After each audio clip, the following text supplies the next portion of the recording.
Morning, everyone.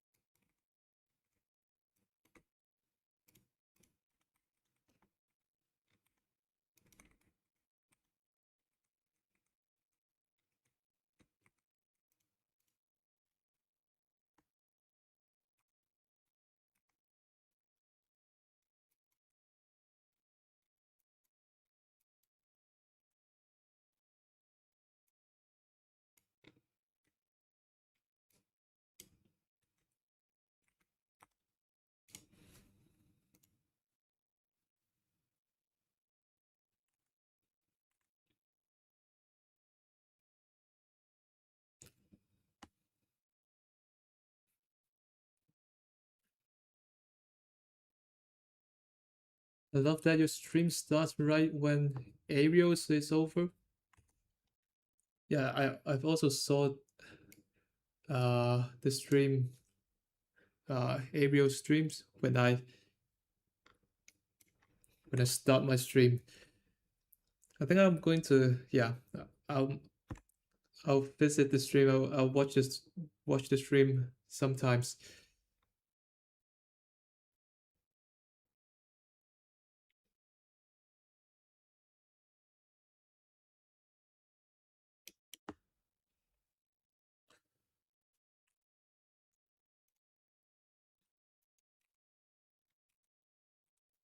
So today, mainly also focus on the short side as yesterday, but I think I don't got quite a lot of buying power left. So I think I have to maybe pick one or two. And I think some software names are looking great on this pullback. Hims is doing pretty well. After Wednesday weakness yesterday, coming back.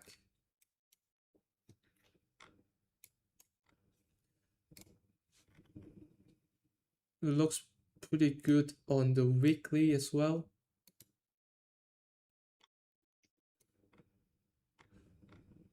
And we also got a firm's EP and real break is gapping down into the daily 9 after earnings. So we like to track like its actions at the rising 9.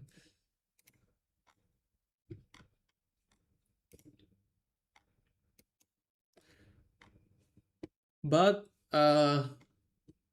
one thing that I don't really like is the extension of IGV. Mm,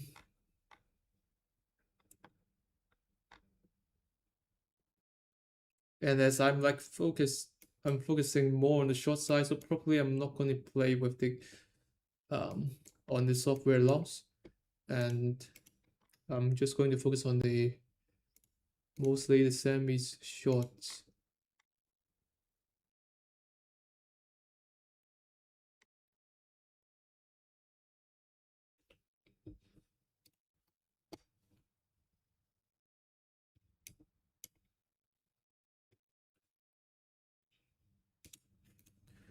And I'm thinking to try this IR yen as a inverse EP.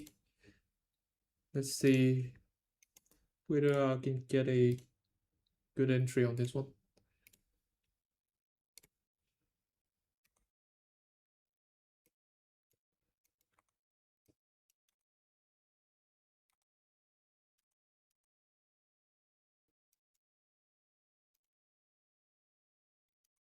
Guess what?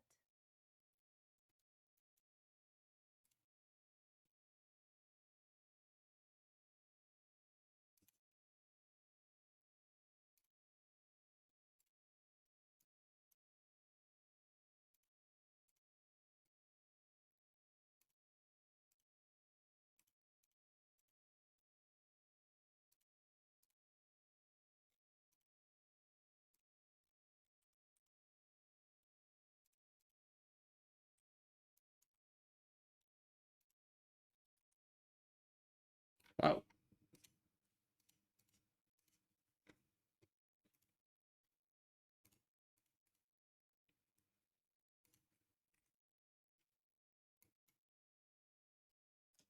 Very strong actions from rule break.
And Sammy continues the weakness and not looking great.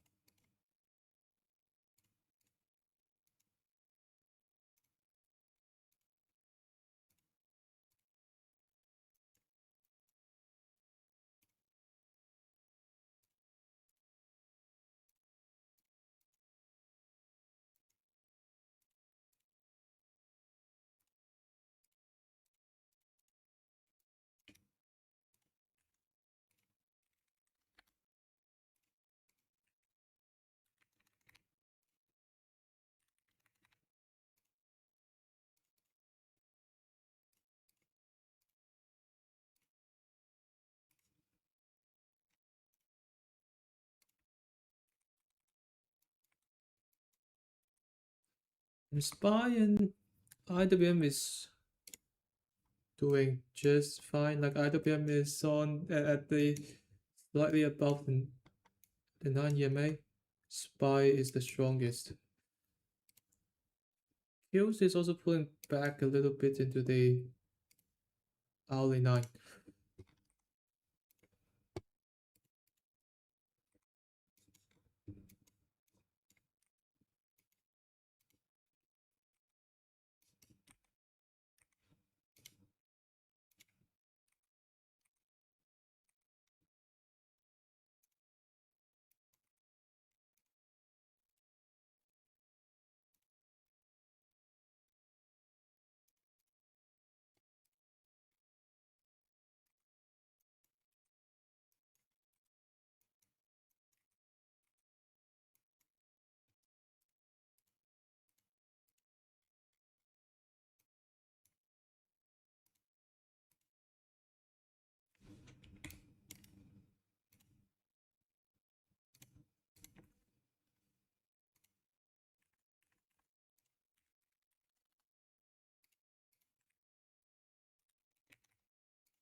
So we get a bounce. See whether we can see the fade or like continue pushing to the upside.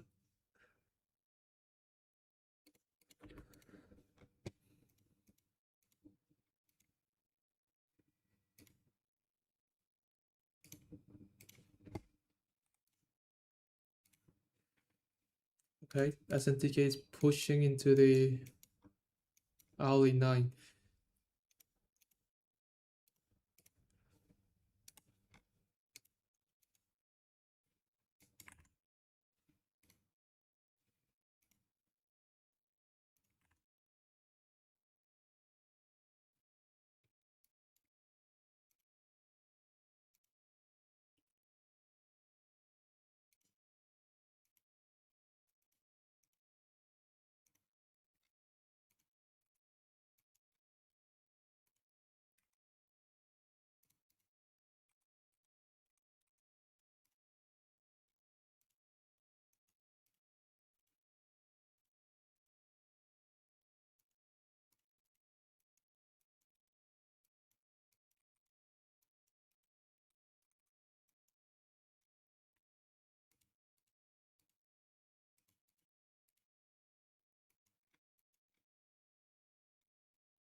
MU is approaching to this gap, filled gap level.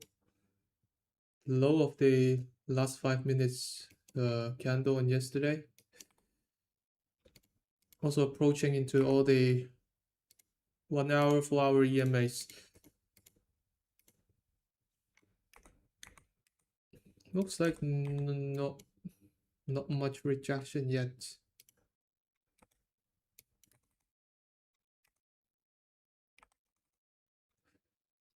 And HIMS is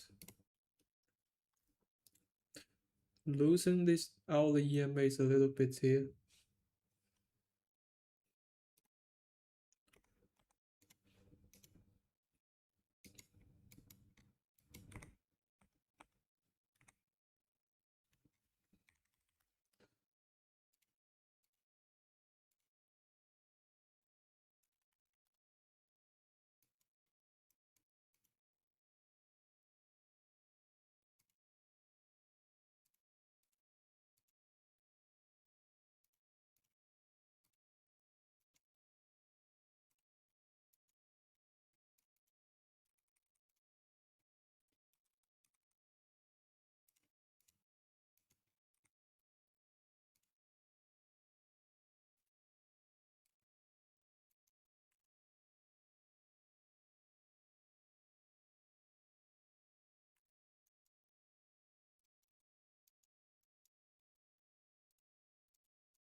The saw case is also approaching the daily 9.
Maybe I'm wrong, but I think personally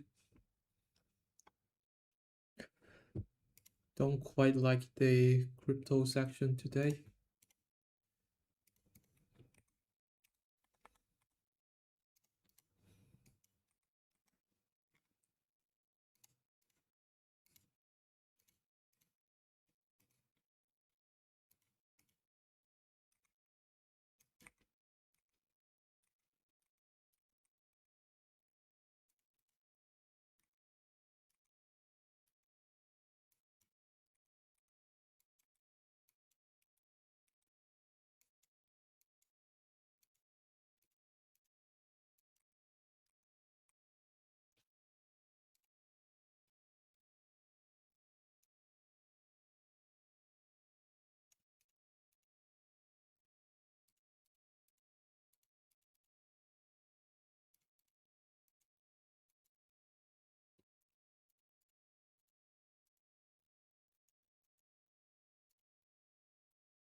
And the software looks like it's fading back a little bit.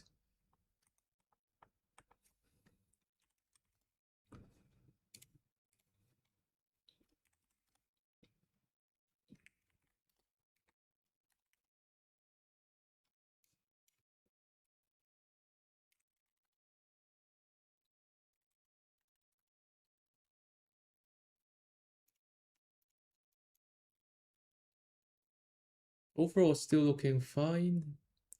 Hmm,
I sold my circle right now. I mean, just now. Mm,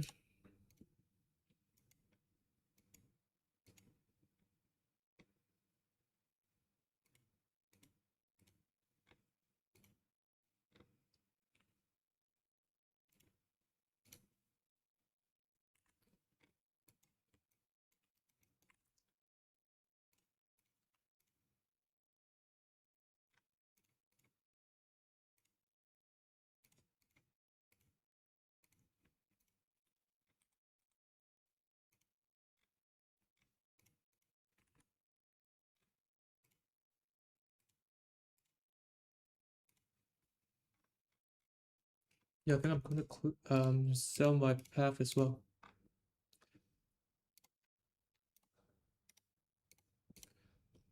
I'm just gonna keep my the XYZ for a little bit. Uh, I don't know.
So I shorted a lot of semis all today.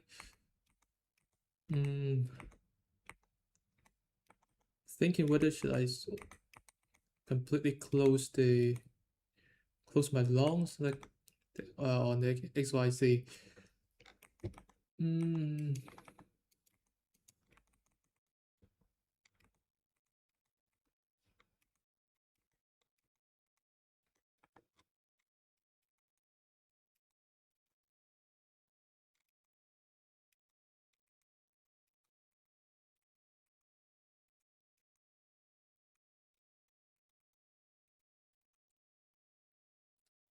some of the like cyber names are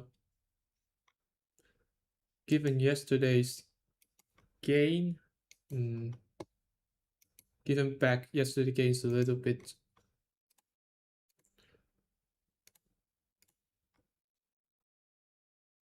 too much.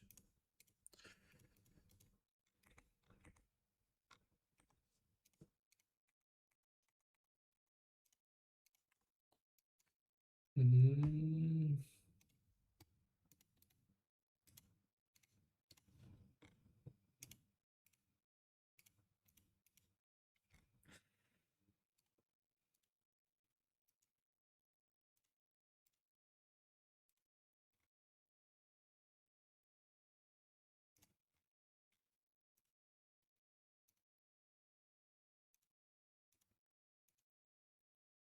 that's the ugly reversal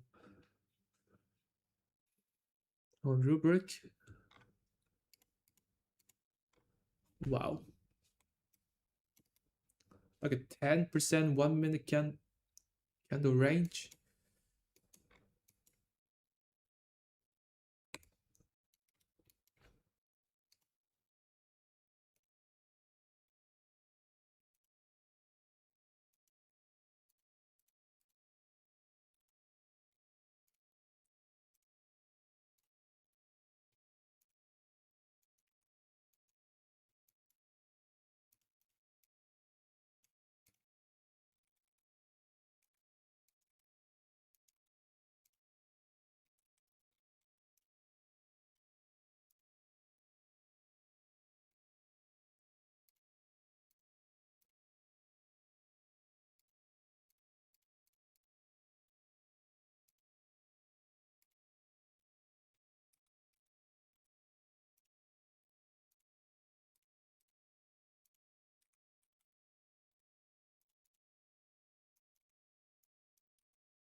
Looks like Semi is getting support in the like the 50 minute EMAs and pushing higher. Maybe on also on this 21 on the hourly chart as well. But I'm still looking for the shots, and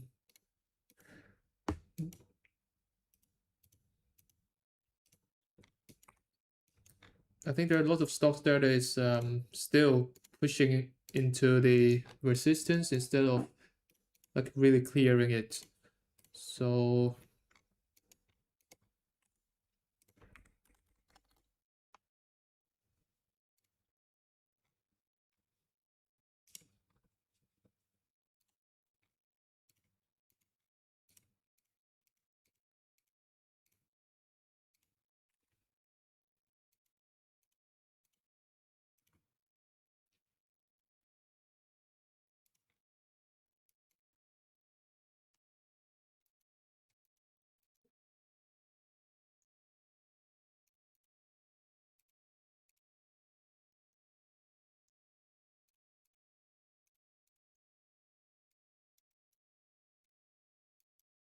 I think there's some like in economic data release.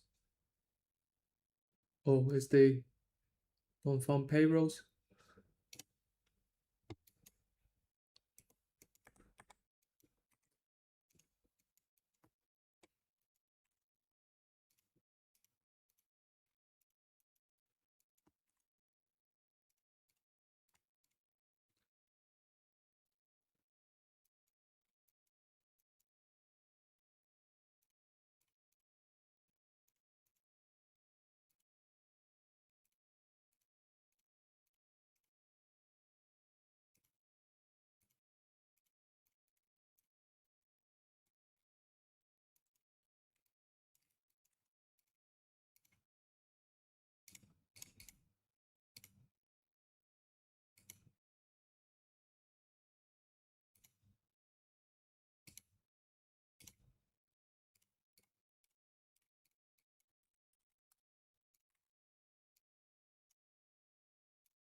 SNTK is pushing into the all the EMAs daily, 4 hours, hourly.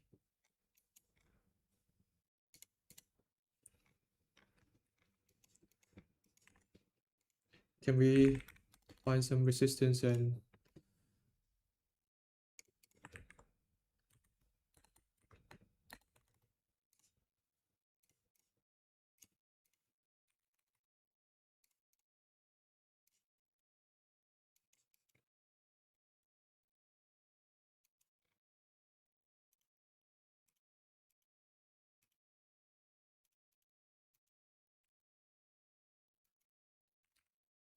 running out of buying power?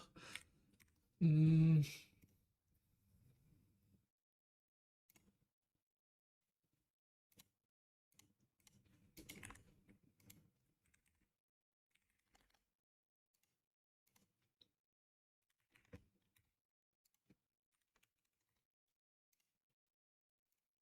no, this one is requiring more. Maybe I can't.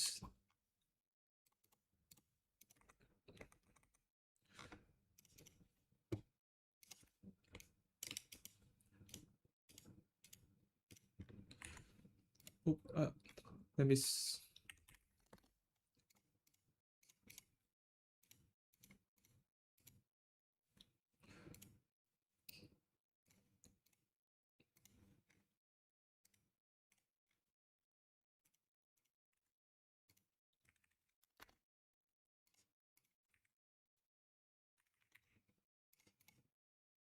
Okay, that's it. Uh, let's see.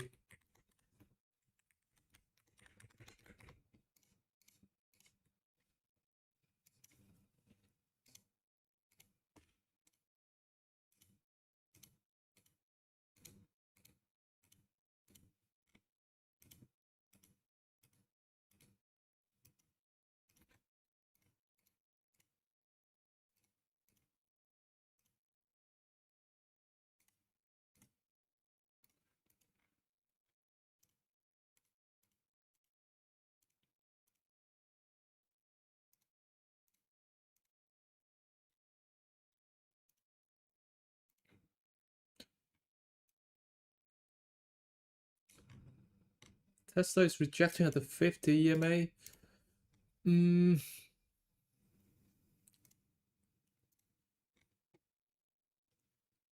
I think shorting right now will be maybe a little bit too late, or and I think there will be like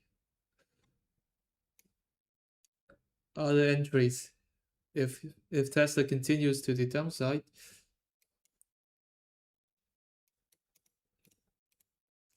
HIMS is pretty weak. HIMS can go either way. I think on the weekly and both the daily. If it's gonna break down, then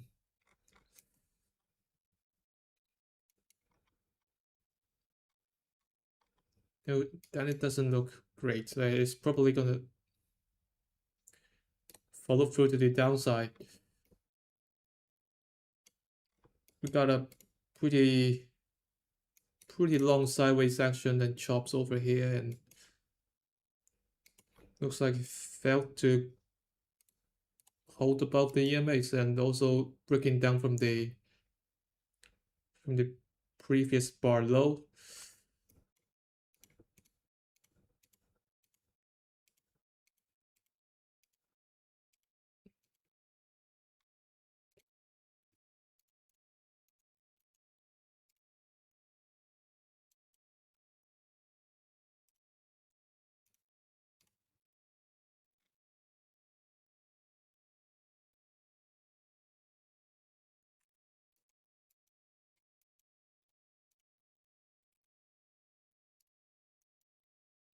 IWM is now rejecting off like this unfilled gap area, and now is coming lower to both the 9 and 21. Quantums are following through to the downside, which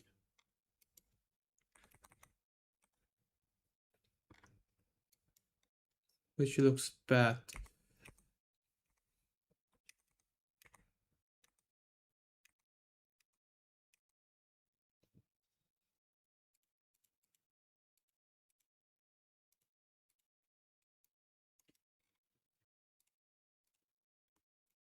I think I'm gonna skip SK Hynix for today.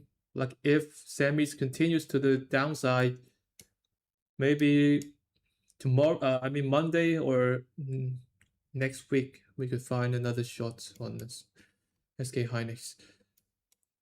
Or maybe we won't. Maybe we're gonna like mm, get or already get a gap down next week. But yeah, I think I've got already enough exposure on the short side. I don't think I. Mm,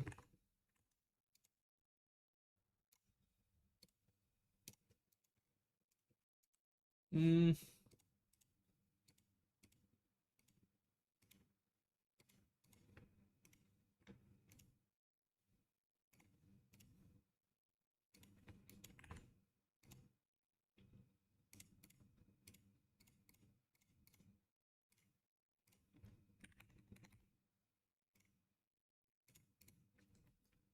yeah, I probably can't short this one, and like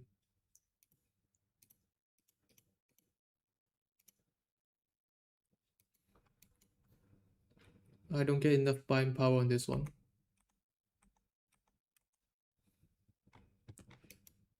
Maybe it's a good thing. Like it's gonna help me to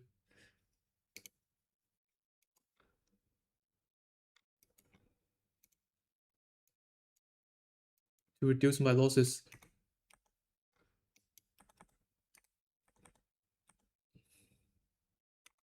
SpaceX is doing pretty good.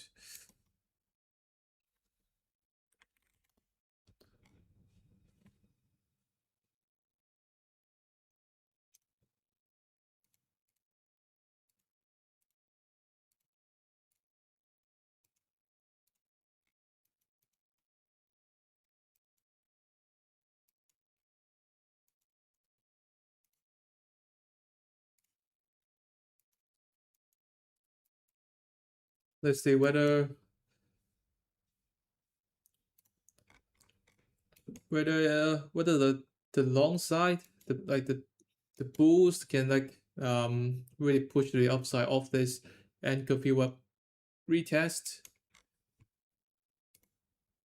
or can we find some sellers over this weekly 9?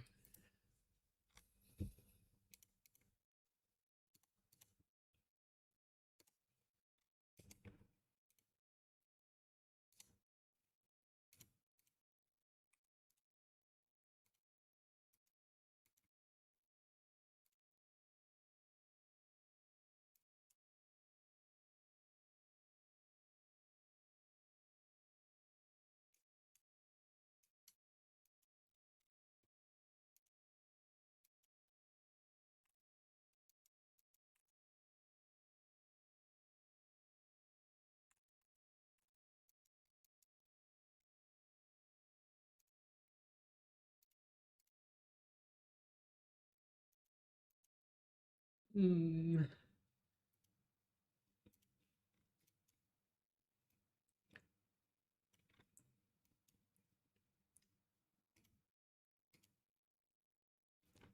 you really like to short SK Hynix here, but I don't think I can do it.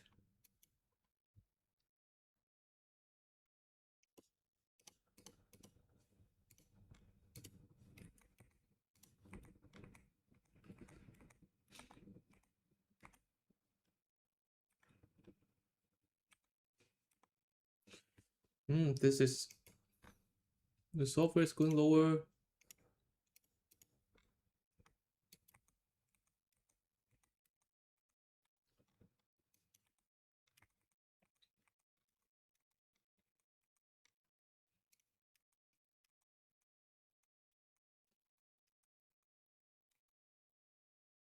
Wow, almost giving back mm, most of the gains yesterday. I mean, like the daily range, definitely not counting the gap up.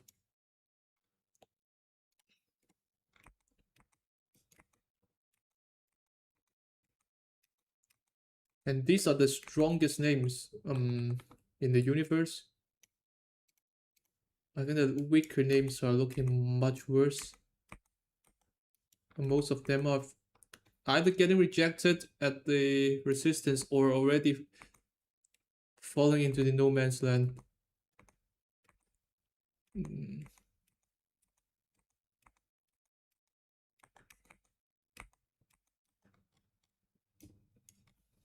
Oh, riots. Oh, this one looks very dangerous.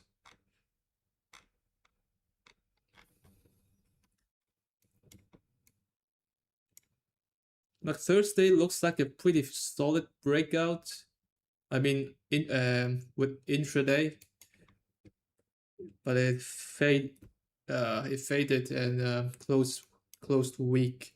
Today gap down and then losing all the EMAs. Huge follow through to the downside.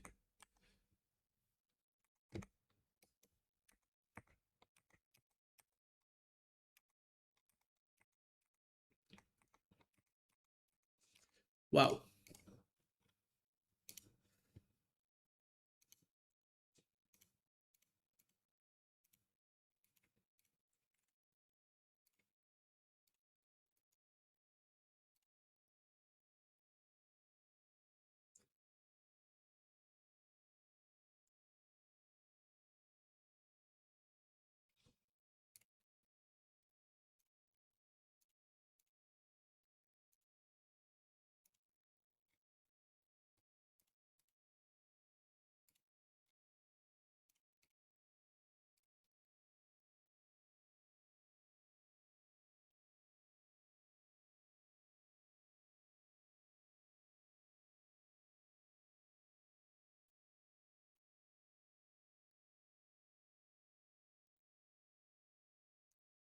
DRSK seems like a good shot yesterday.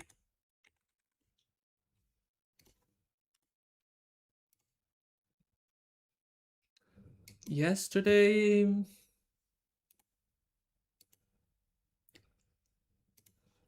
yeah, I agree.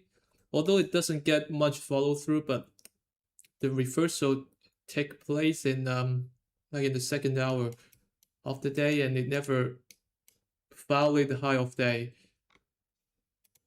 So together with the daily 50, daily 150, also the weekly EMAs as well. Maybe also this anchor fill up, or overshooting the anchor fill up and then close below it. Yeah, I think today could be also be a short.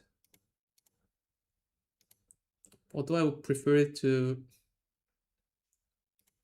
maybe bounce back higher a little bit, maybe into the 1275s or even the 1280s, like near this gap fill.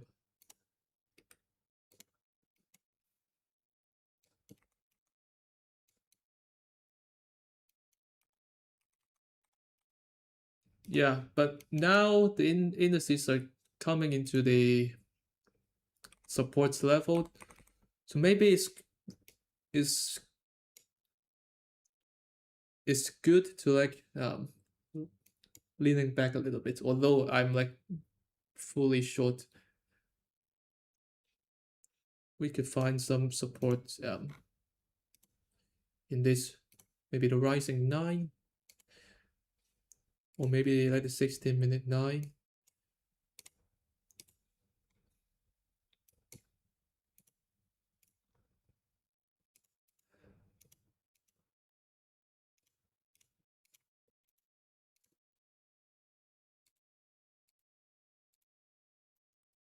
Yeah, but a lot of the semi names are still sitting at the resistance level. Uh,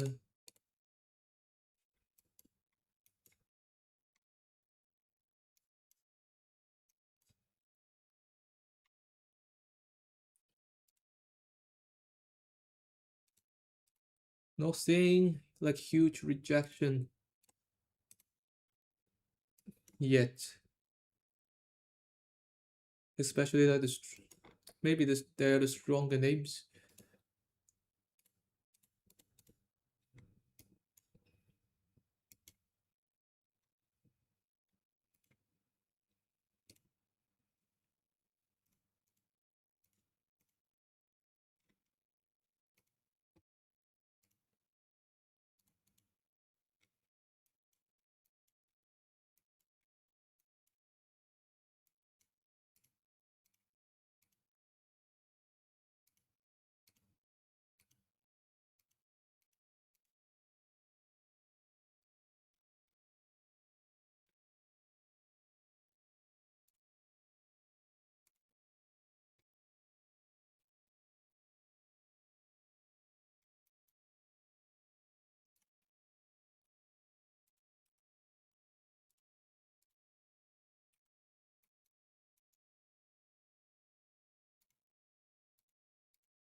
So we're seeing some bounce of the lows into the anchor view up.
Here comes my buying power.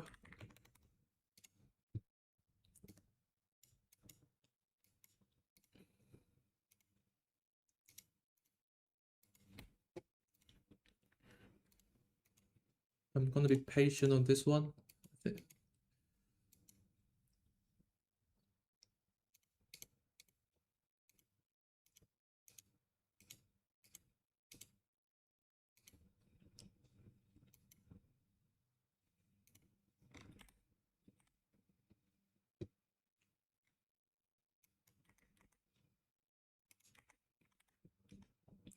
Looks like we're bouncing back strongly.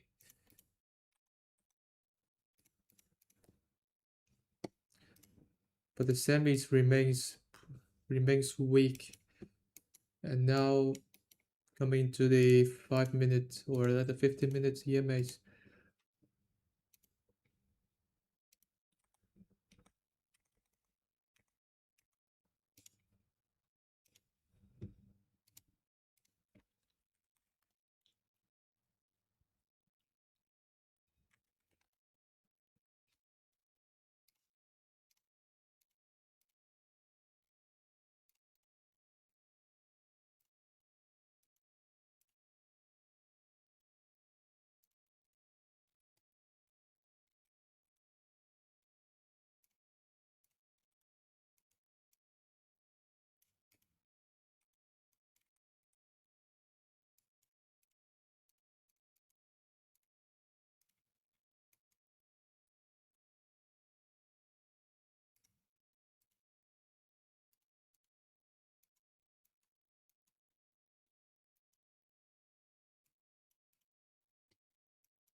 Looks like we're getting a pretty strong bounce off the lows.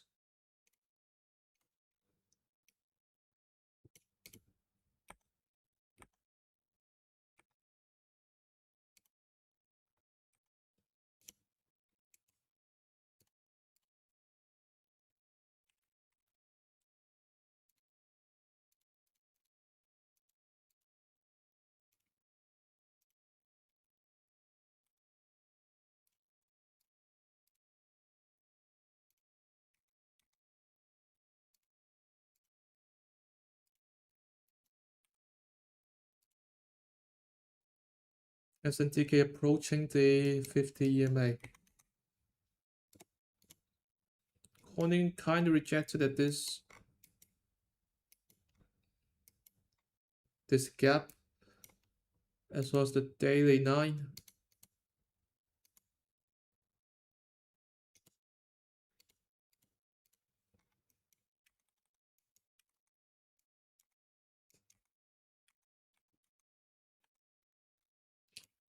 Tesla is pretty weak today. Yeah, looks like I'm getting a little bit early again on this one. Sad.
From the past 2 days, Russell is underperforming quite a bit.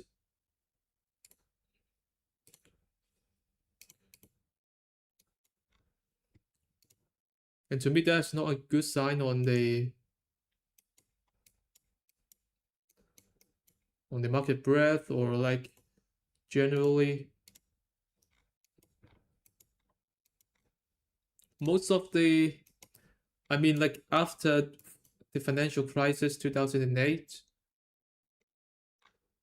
all of the correction that is larger than 20%, I think maybe the 15%, like I'm not sure about that, but either 15 or 20% on the Qs starts with a relative weakness on the Russell. And yeah, all of them. I think there are like more than 10 samples in the past 15 years. Well, I mean more than 15 years, around 17 years.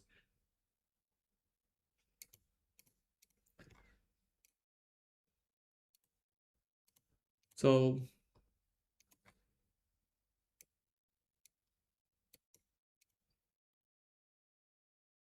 does it mean the market is going to go down?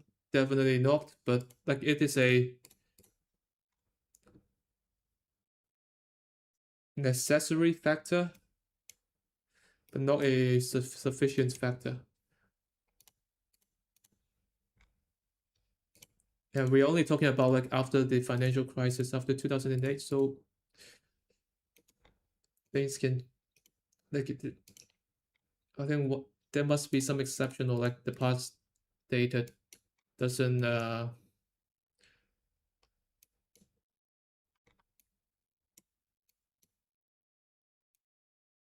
imply the future.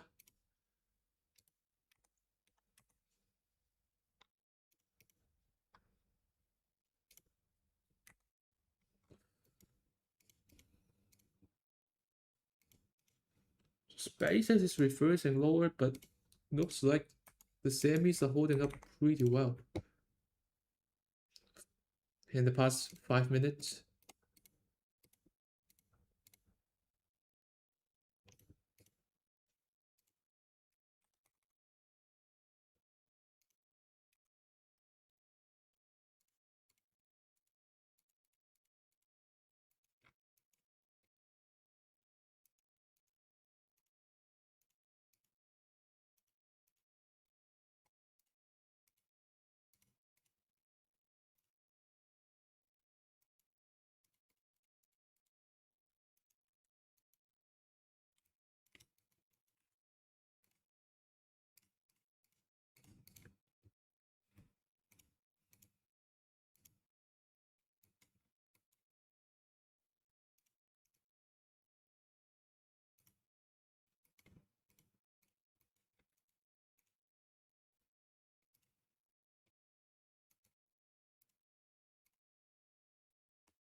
It's so hard for me to choose which one to shot, in my opinion. Uh,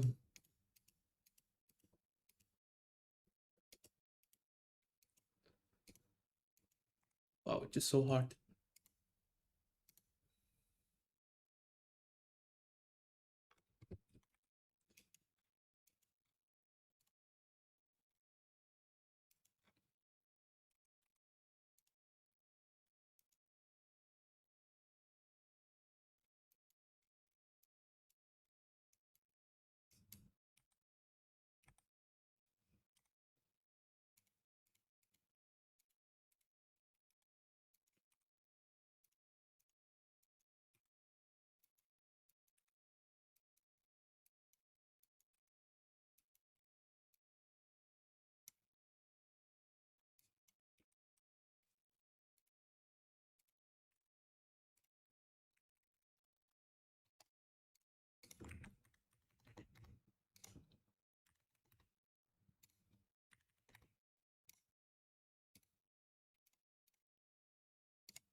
Oh, interesting. Looks like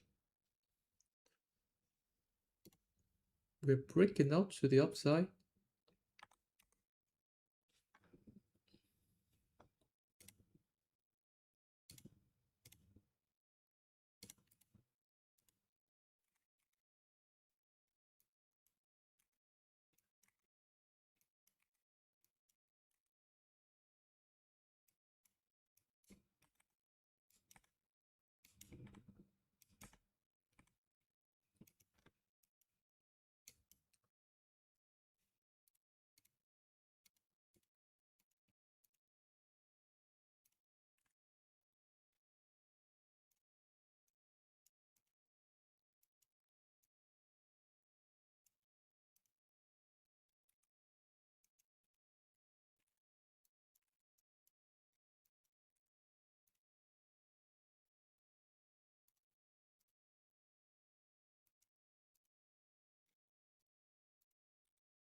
I built a slightly bigger positions on SNTK and SK Hynix.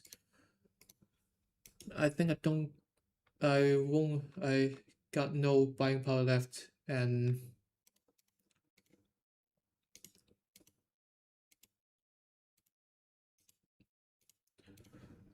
yeah, let's see how it goes. And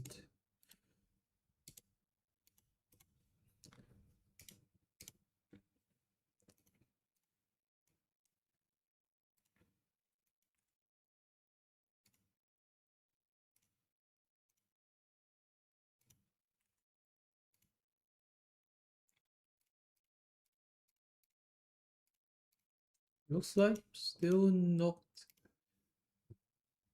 the right time yet, or maybe the market still continues to push higher.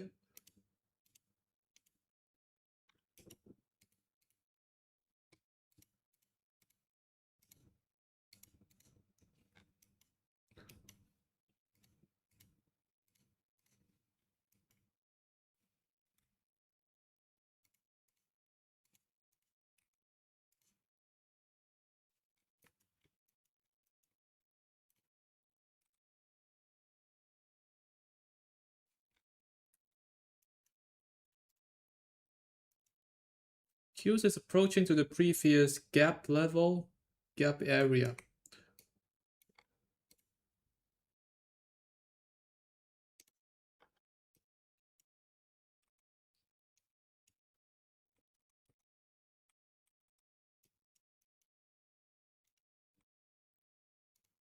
Software is bouncing back really strong.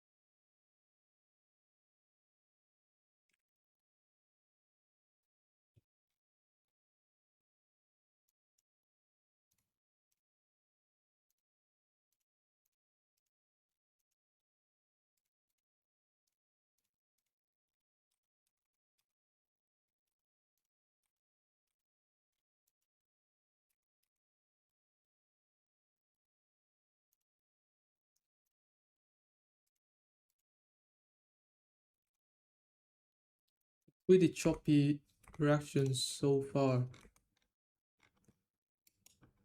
But still, most of the semi names are still below the resistance and cannot clear them through.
So yeah, today there isn't any other particular sector doing well today.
Do you always keep trading on Fed speech days, observing only price actions? I haven't heard a single word from the Fed, the Fed president.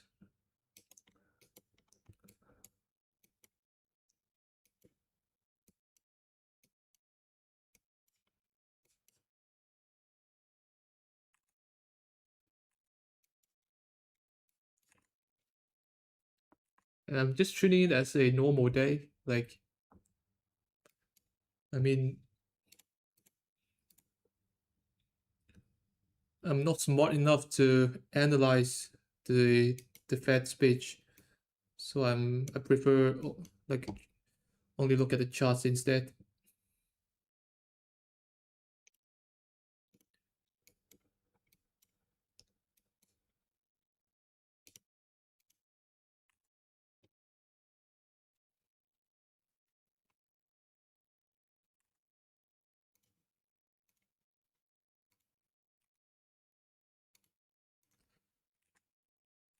Gold and silver, mm,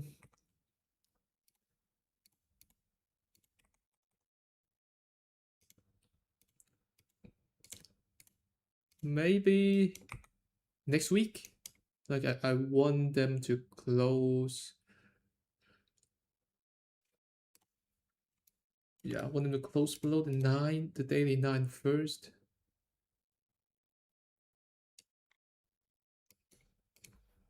But yeah, surely there is there is some weakness after the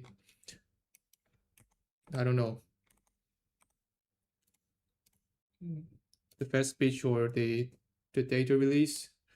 I I honestly don't care at all. Now we're just seeing a pretty ugly bearish engulfing candle with the follow through to the downside. Like unless this price is going to reclaim into the higher ground.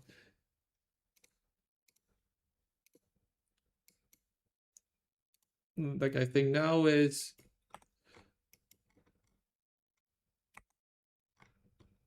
maybe actually it's looking fine. Like gold is at the 4-hour 50 EMA.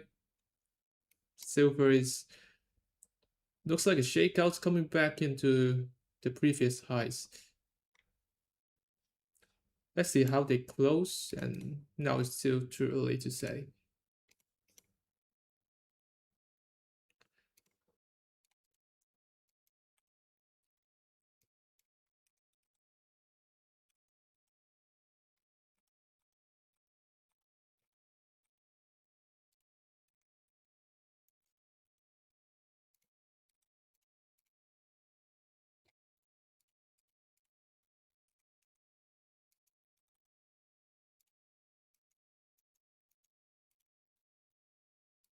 Reddit is very strong today.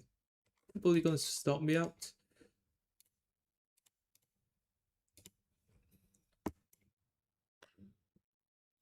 Maybe it's going to retest the 21 EMA.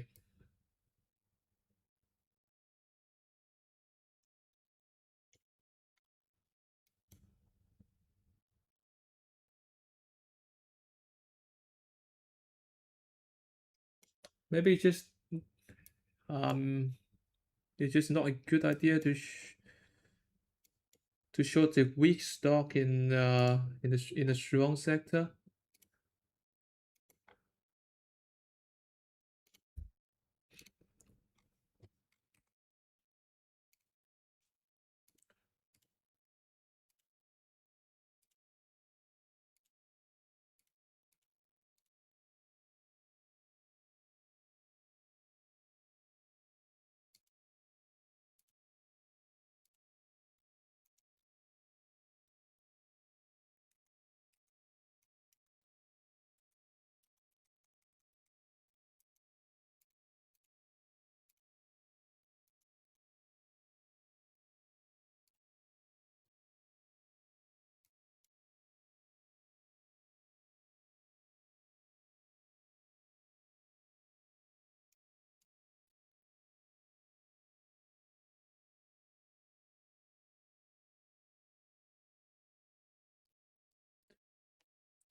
What do you think about selling FTNT today?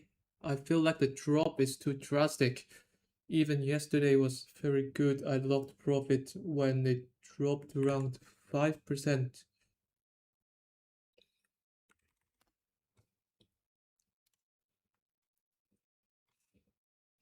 Hmm,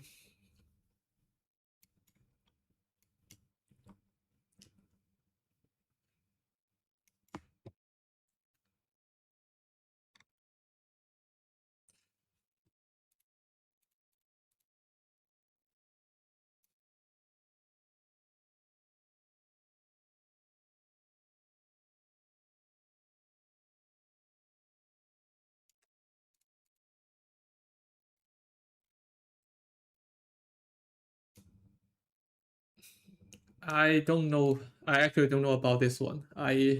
I think both selling and keeping will be great.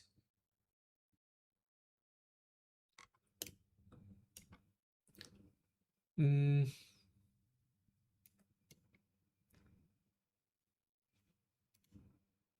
like I mean, if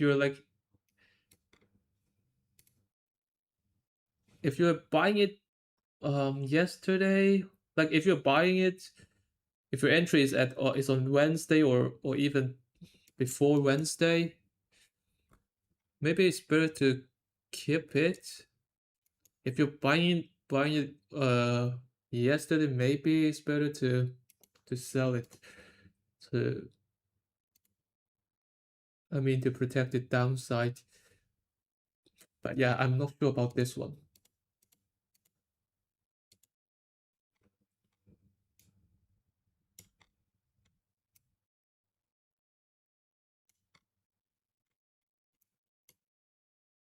It also depends on how are you doing shorts or are you focusing on the software only as well?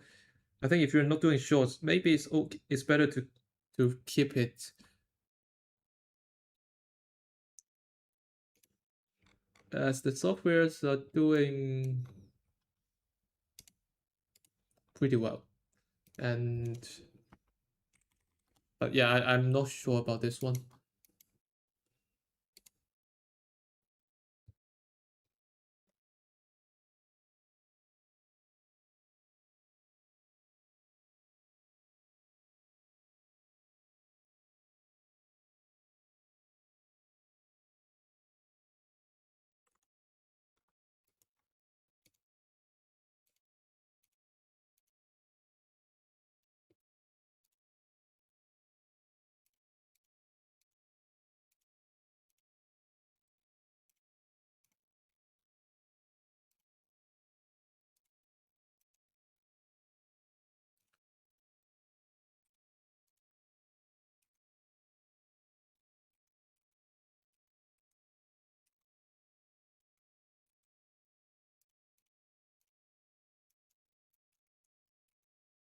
Looks like the mega caps are leading today, and also the large software names.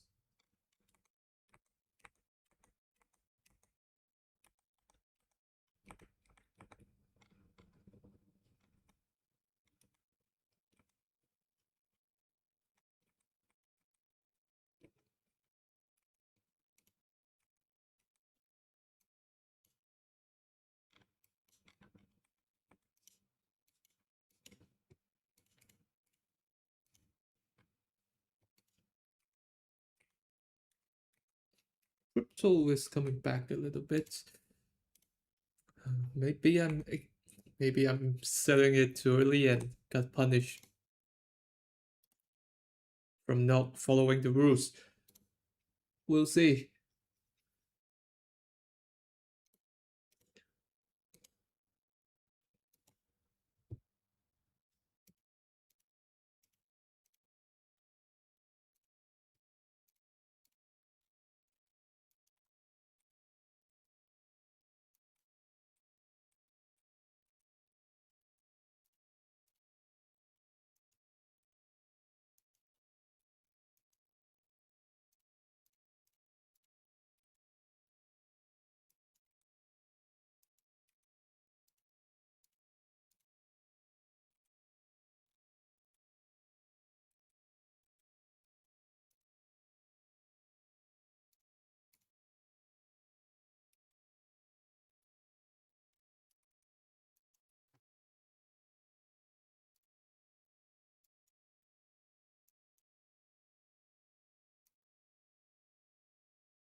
I mean, I haven't seen this type of actions for quite some times.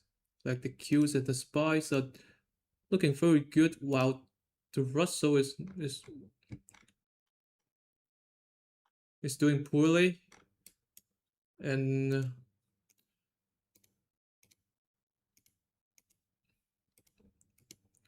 yeah, maybe the small caps are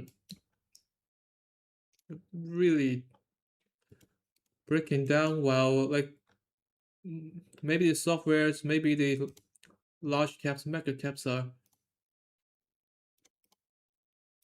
going straight up.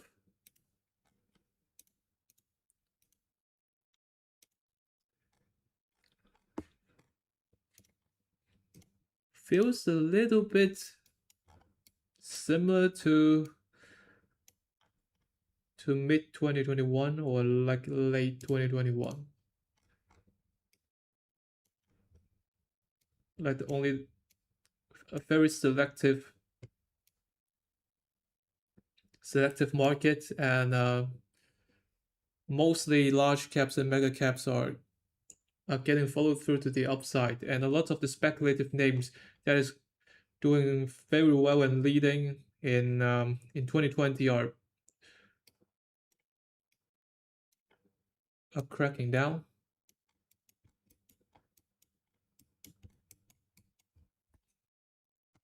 I think Square would be a good example on that.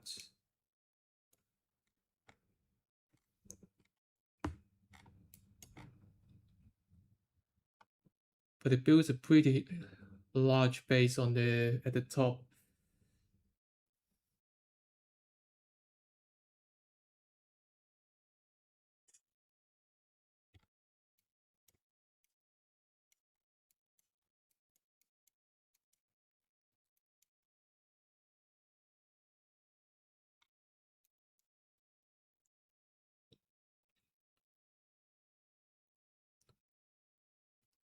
Maybe be back in 2020.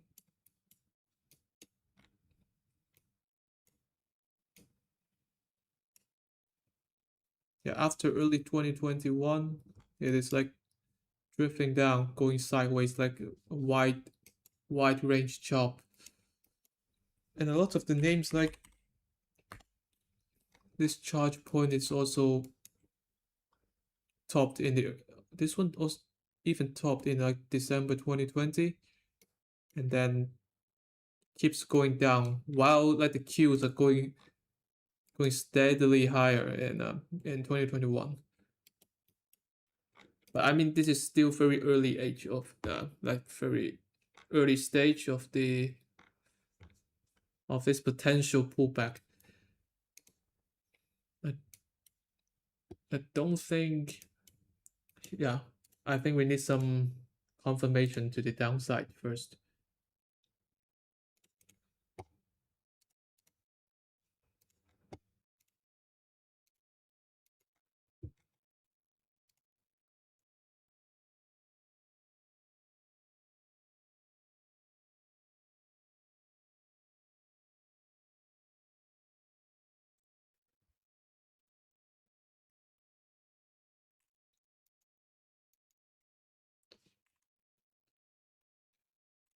Late 2021 feels like they're all going into Max 7.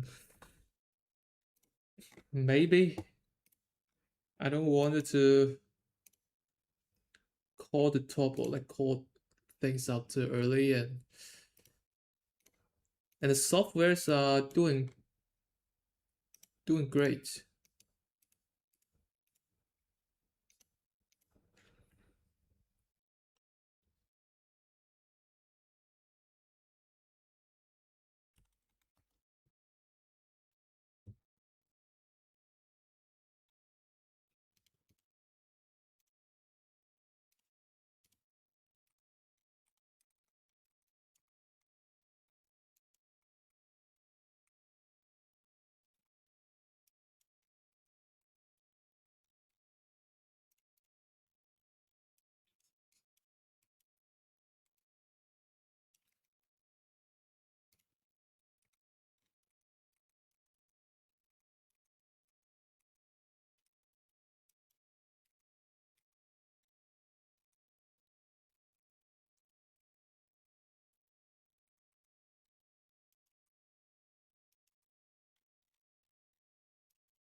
Yeah, and the leaders in the software is a little bit extended um, on the weekly.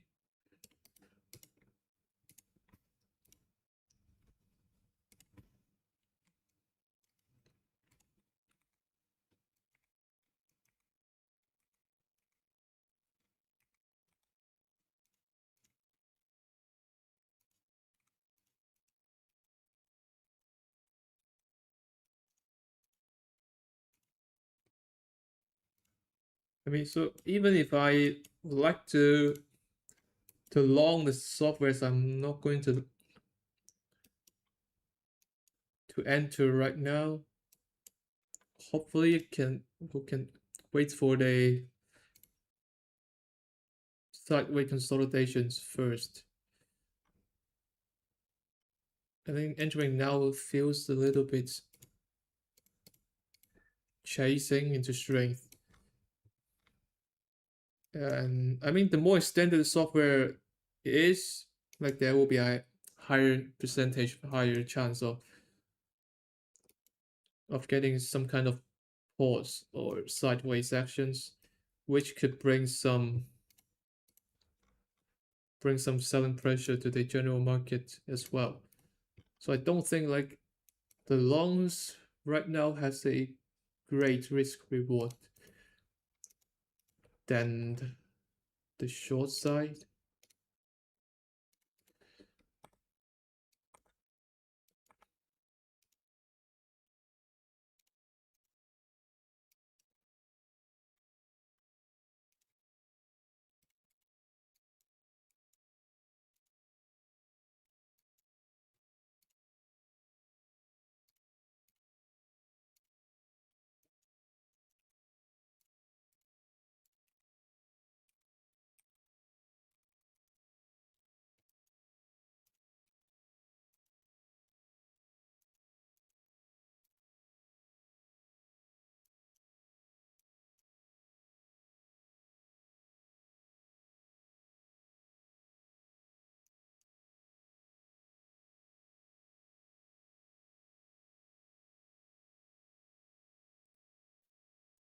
How do you measure price extension? Do you use any indicator like ADR distance from the 50-day moving average? I I don't use any of that. I mean, you will see on my chart if I'm using any indicators. But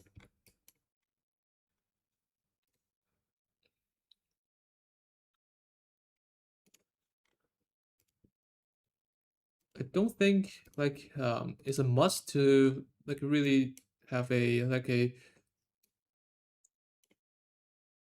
mm,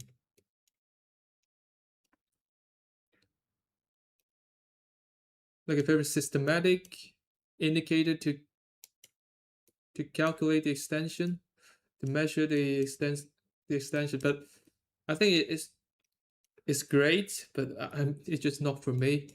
And I mean, you can easily tell whether a stock is extended or not, right? Like this CRM.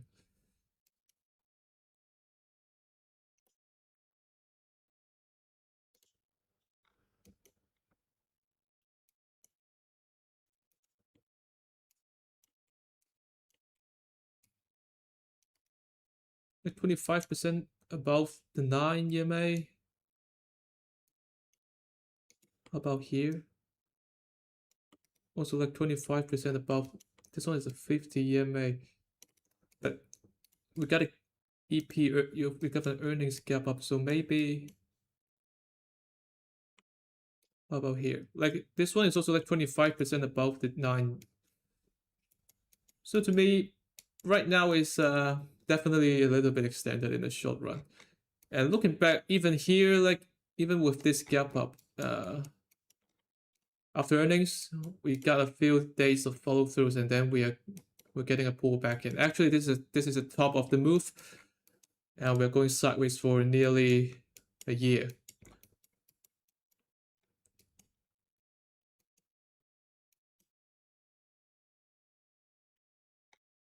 But again, it doesn't mean that this one cannot like goes further higher. But I think the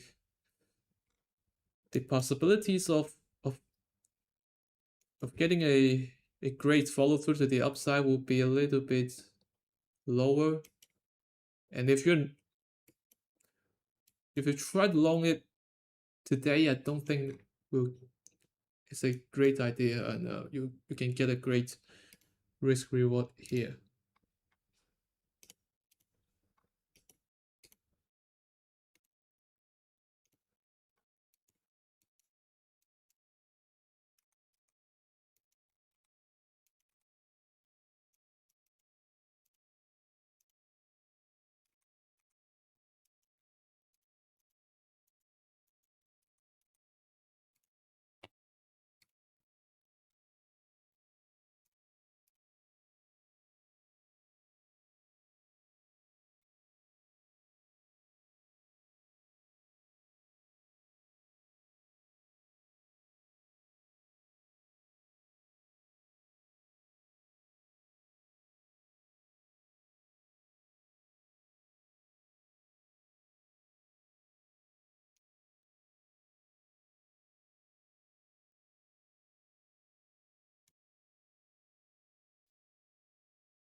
You find that entering a stock when sector ETF and market ETF are at a place where they are likely to bounce improve your win rate at all? I did lots of studying and I found it not beneficial at all. Personally, I found them pretty useful.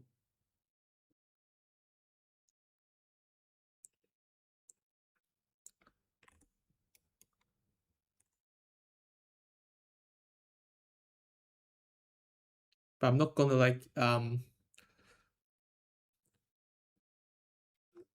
trying to trying to attack you or like persuade you uh,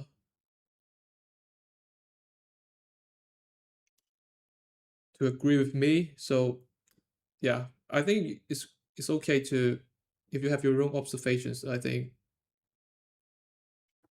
that's absolutely fine.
Will you consider flipping long SNDK and SKHY seeing the strength?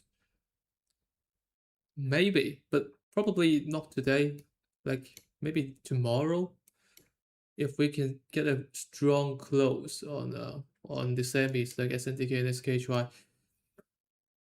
maybe like a pullback buy could be possible tomorrow.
Tomorrow, sorry, not tomorrow, like Monday, the next trading day.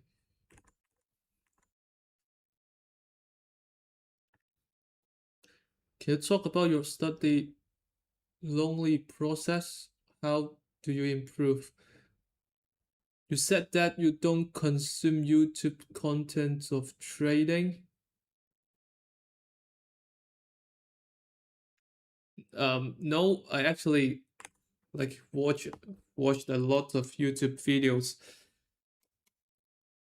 And then most of them are quite useless because when I'm at still like in the early stage of like learning trading, I don't know, I can't really tell which contents are valuable or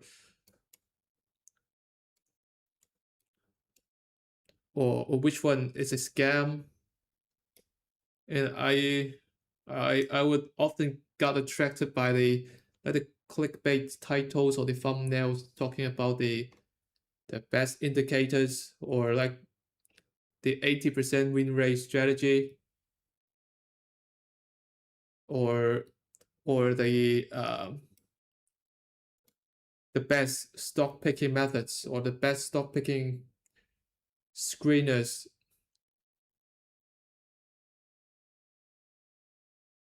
I think yeah, I actually watched a lot of the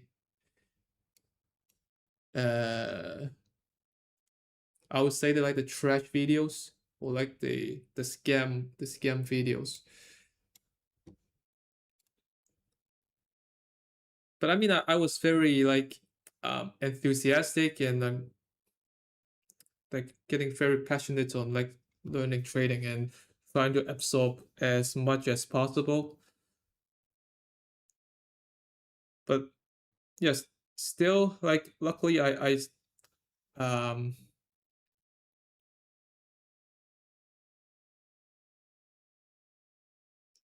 I know about like the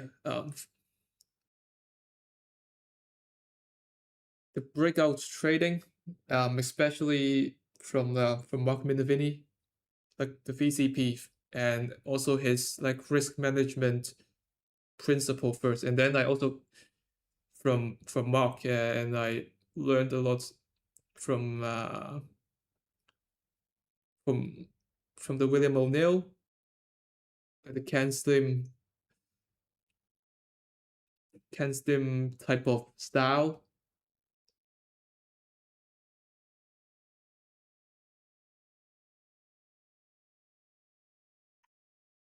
So after all the the efforts of all the scout or the search, then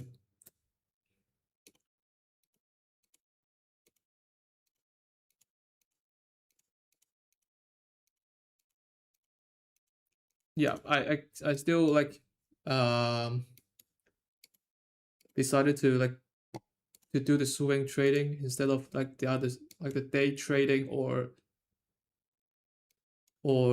maybe even position trading or investing field. And I just found like I think swing trading is the to me um is the best time frame to me, and I just like how to like the timing, the breakouts, and get a uh good good risk reward or like a tight stop placement.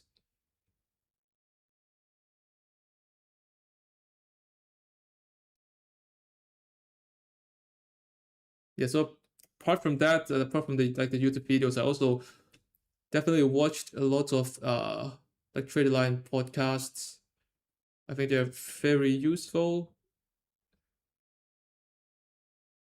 and also read uh some trading books. I think I've shared many of them, and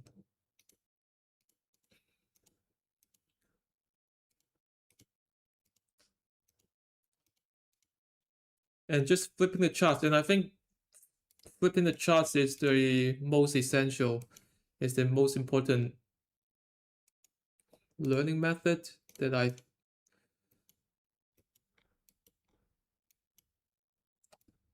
think a lot of people underestimate.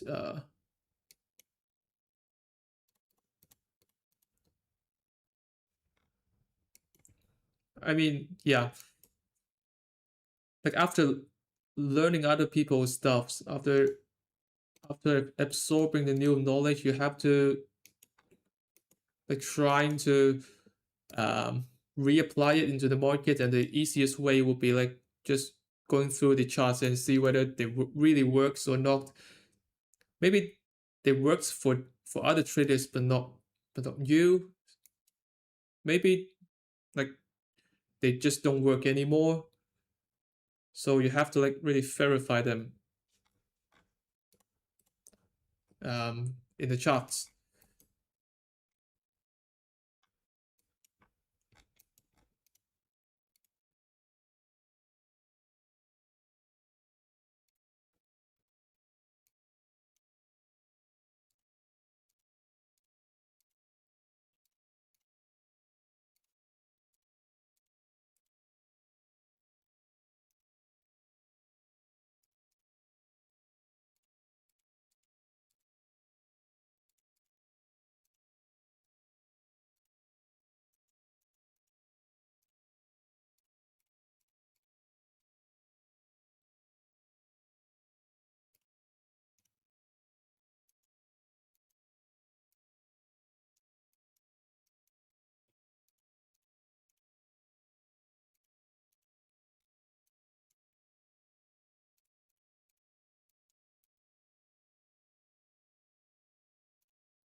I think for like how to um distinguish the noise, I really think you have to like you have to see whether the guy, like the trader, has a really valid track record. I think that's really important. I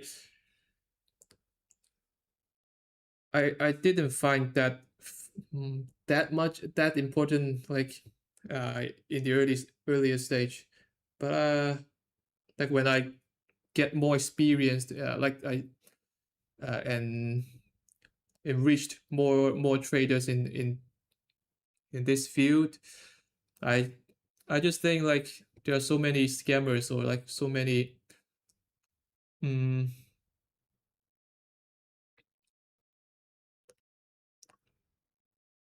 like unverified traders or like the unqualified traders that are maybe not traders. Like some of them are just like kind of like running their own social media or just a content creator for the videos or posts, etc.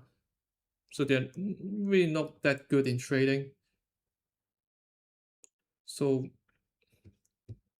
yeah, generally, I think getting a good track record for I think at least 2 years or preferably like 3 years or more will be. I think it will be a pretty good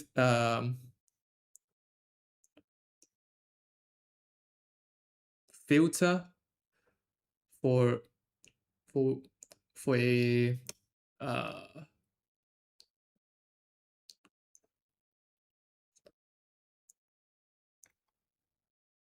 for great trading content or whatever. Yeah, and the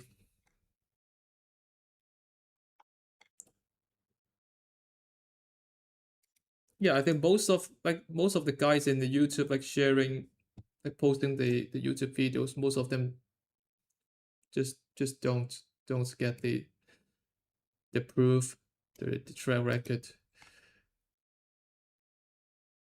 Most of them are just like marketing and maybe a little bit of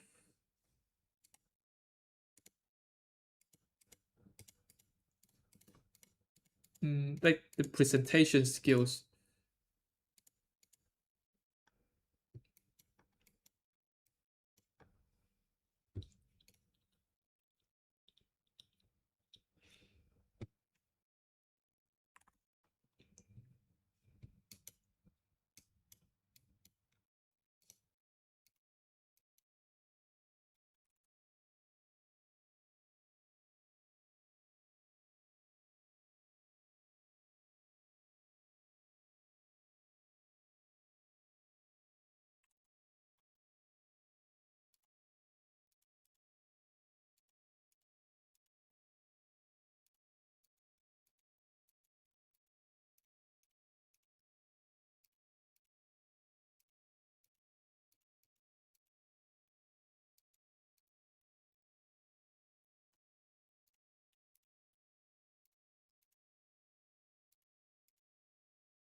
when did you start becoming comfortable with using margin, or have you always used it?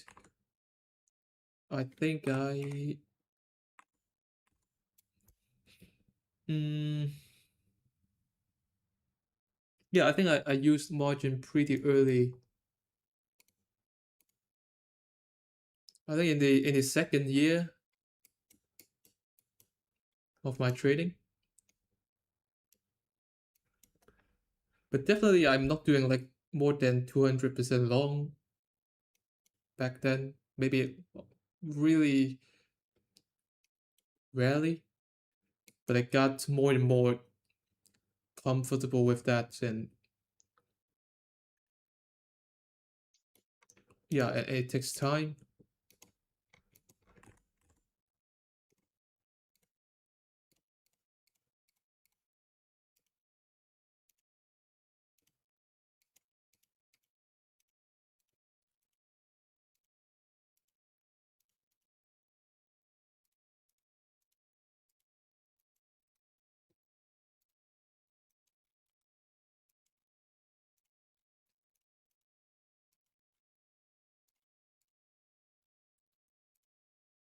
It's it's pretty hard for me to pick like whether the Corning is better or SK Hynix is better for the shorts.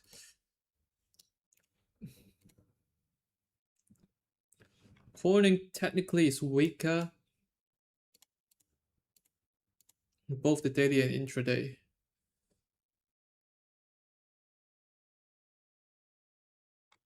but I really like the SK Hynix charts in the South Korean market.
Martin, will you open class to teach us? Mm,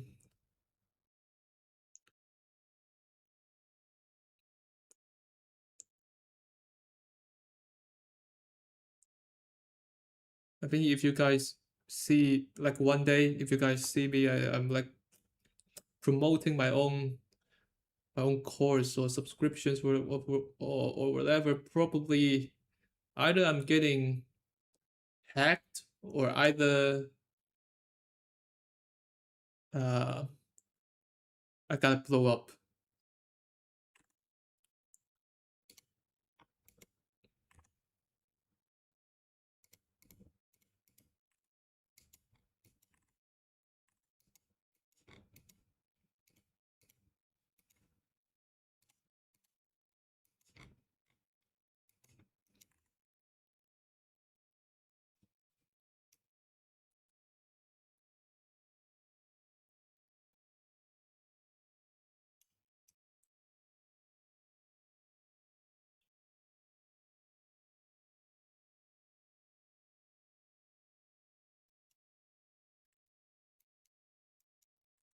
And you still Johnny though?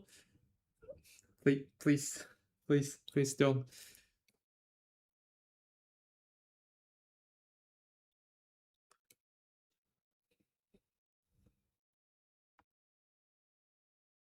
How can you hold many shots through yesterday while QQQ, IWM both look pretty good? What is your conviction for the recent shorts? Um,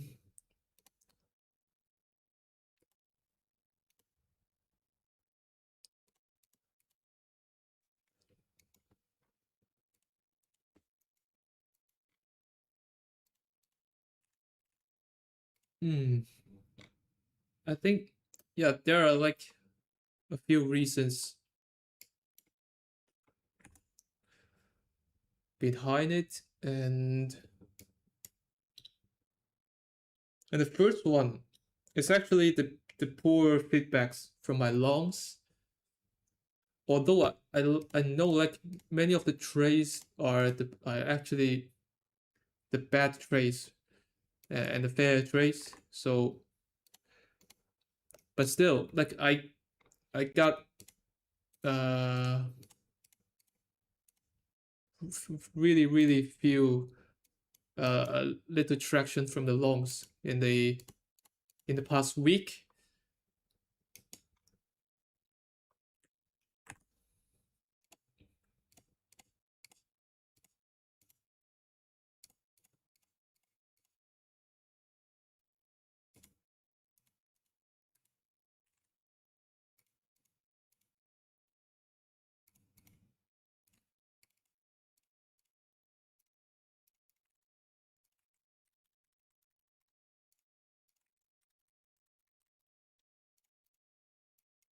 And yeah, I think that trade feedbacks is one of the main reasons that I switch my focus to the short side. And the second reason is definitely like the charts. I think that in the like coming into this week, apart from the software or some like the metals or some biotechs and most of the AI related names, a lot of them are the semis, maybe the optics, maybe the data centers, or even the nuclear stocks, the quantums, um, the space names, uh, even the solar names.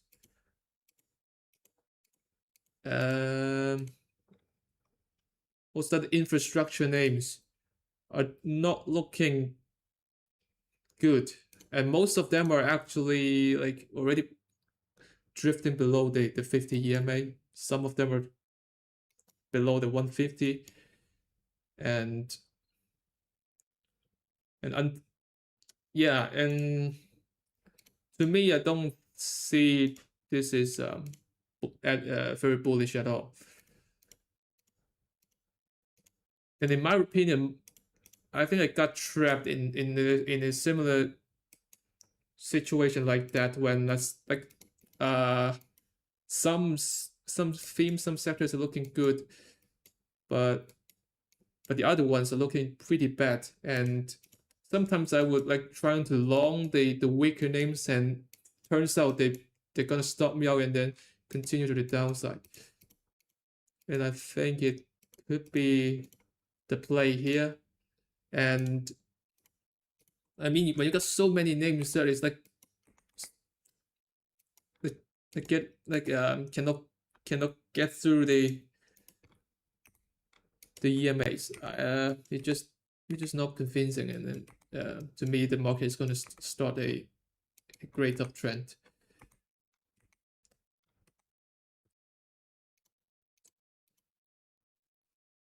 And another reason is like yesterday we got a gap up, and I say I'm feeling a little bit like uh uh I don't know, feeling a little bit better or feeling a little bit hyped, or like my mind gets a little bit clearer when before the market opened yesterday. Mainly it's because like the yesterday's gap up is a really good short pullback short timing, in my opinion. A lot of them are rallying into all the EMAs.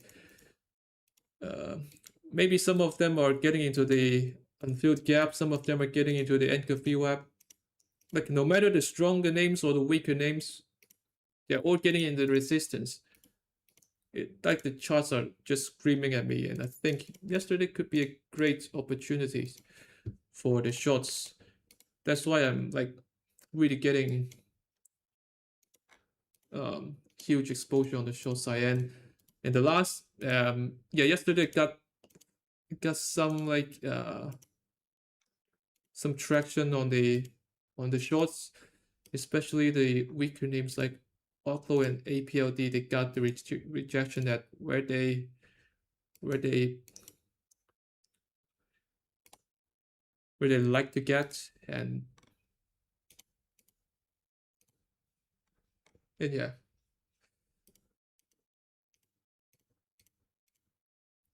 And it is also a great lesson to myself. Like I think the great timing, I do, for really a great timing for any entries, no matter the shorts or longs, you I probably would would feel very excited for that. I won't be like trying so hard to really pick maybe a few entries for that day. Like yesterday, we got like so many shortable names. I think more than 20 or 30s if I can. I mean, I would like to short all of them if I can. And when so many names are lining up with each other, then I think it gives you a little bit of the edge, or actually, it's the market is telling something to you.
For leading mediocre watch list, I understand you populate them based on the three EMAs on top or below each other.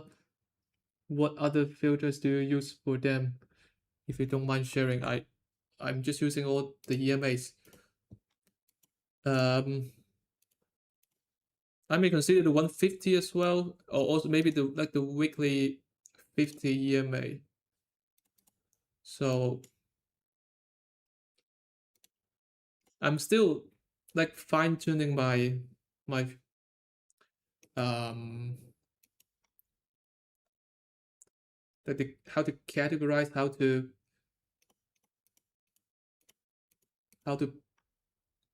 assign which stock in which watch list. And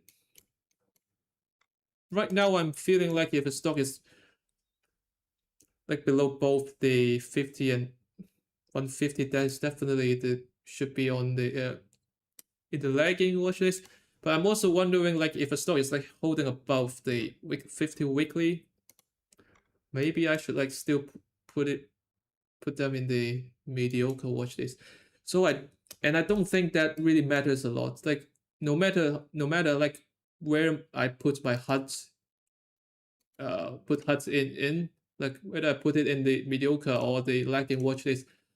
Yes, it doesn't change the fact that yesterday is still a good short entry on for HUDs, and everyone has their own preference, time frames, or like or the settings for the indicators, etc. I think you just it doesn't really matter.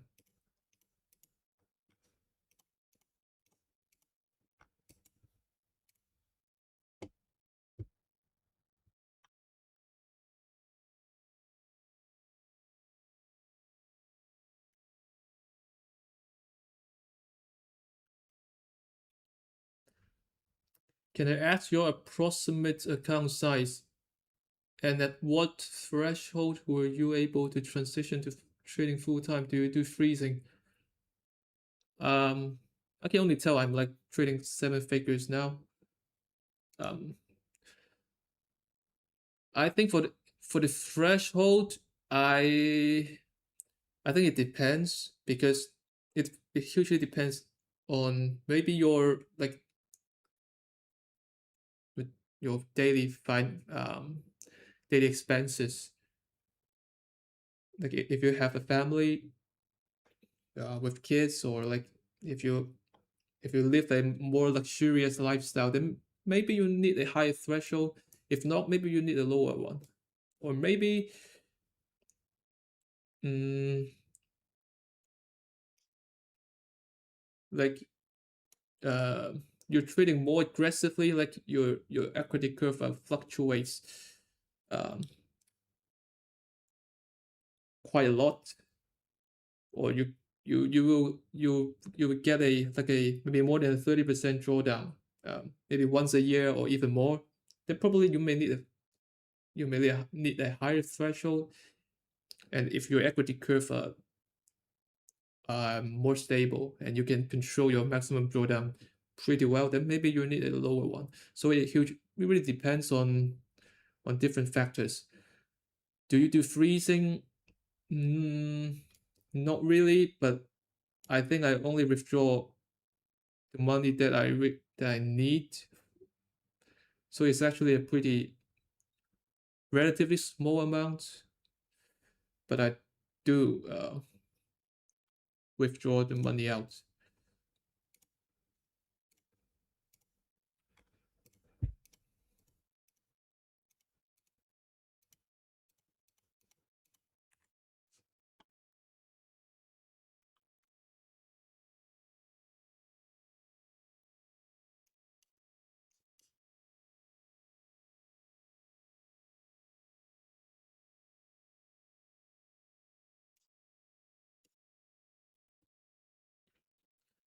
Maybe yeah, maybe I will like consider uh, that. I think I will share with share my maybe my P&L or like account size freely when I feel comfortable, or when I want to, but not now.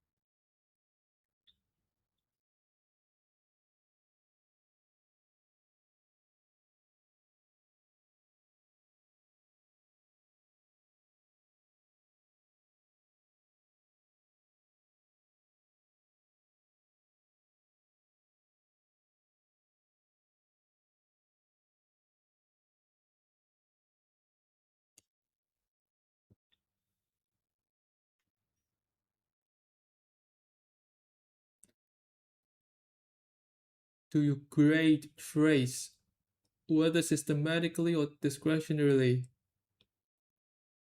If so, what criteria in order of priority? And for a dynamically size or assign our risk to that trade accordingly to its grade. Um, I do, but it actually is not. It doesn't really makes a huge difference to my trade. Um, Generally, I would size smaller when I'm trading a smaller market cap stocks like AXTI, or trading a less liquid stock. And yeah, I think SNDK and SK Hynix is the only two that I think I size this one slightly above like 25%. I think around maybe 26, 27%. That's probably the biggest size that I've ever took after maybe this year, or maybe like after this rally. Uh, and my average position sizing is like around 20 to 25, maybe like 22, 23, 21 sometimes, maybe sometimes even 20. So it doesn't, I won't really like size huge, like sizing like 35% into one position. I did size quite huge on the gold and silver parabolic short in early this year, but they are like really the once in a decade opportunity, and yeah, I think they're the exceptions. Yeah, don't recommend like doing this until you clearly knows what you're doing and accept the risk.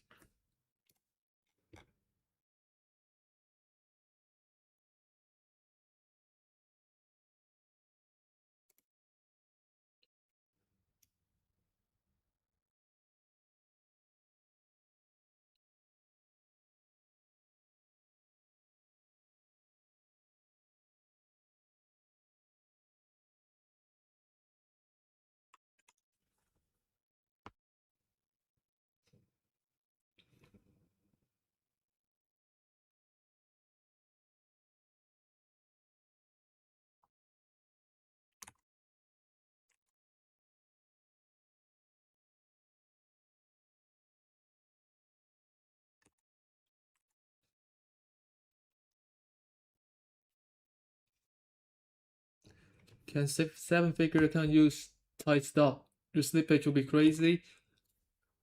Definitely, I can feel some slippage when my account size grow bigger and bigger.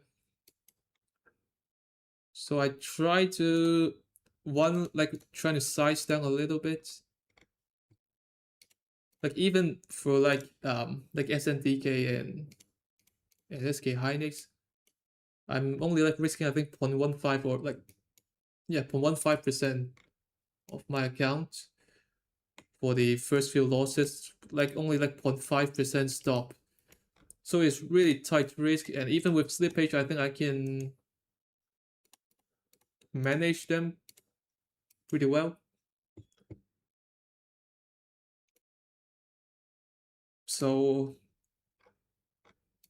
I think for seven figures is still very tradable.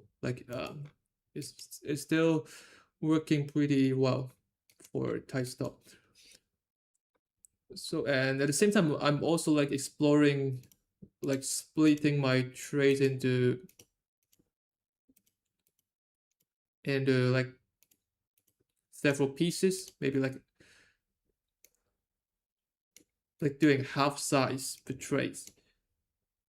There are several advantages on doing that.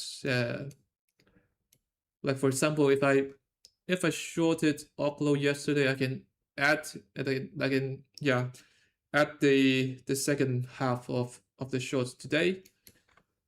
if I'm really like trading a huge account. But it is still in the very early stage, it's experimental stage.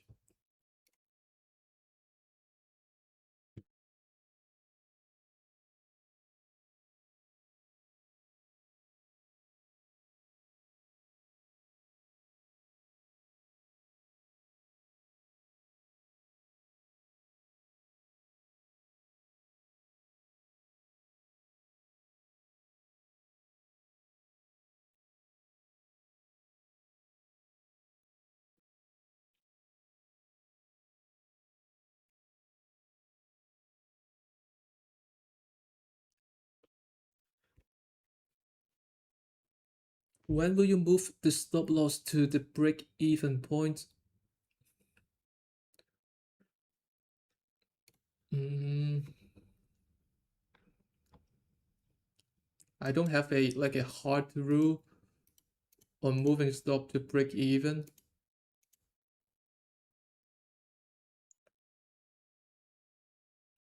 Mm,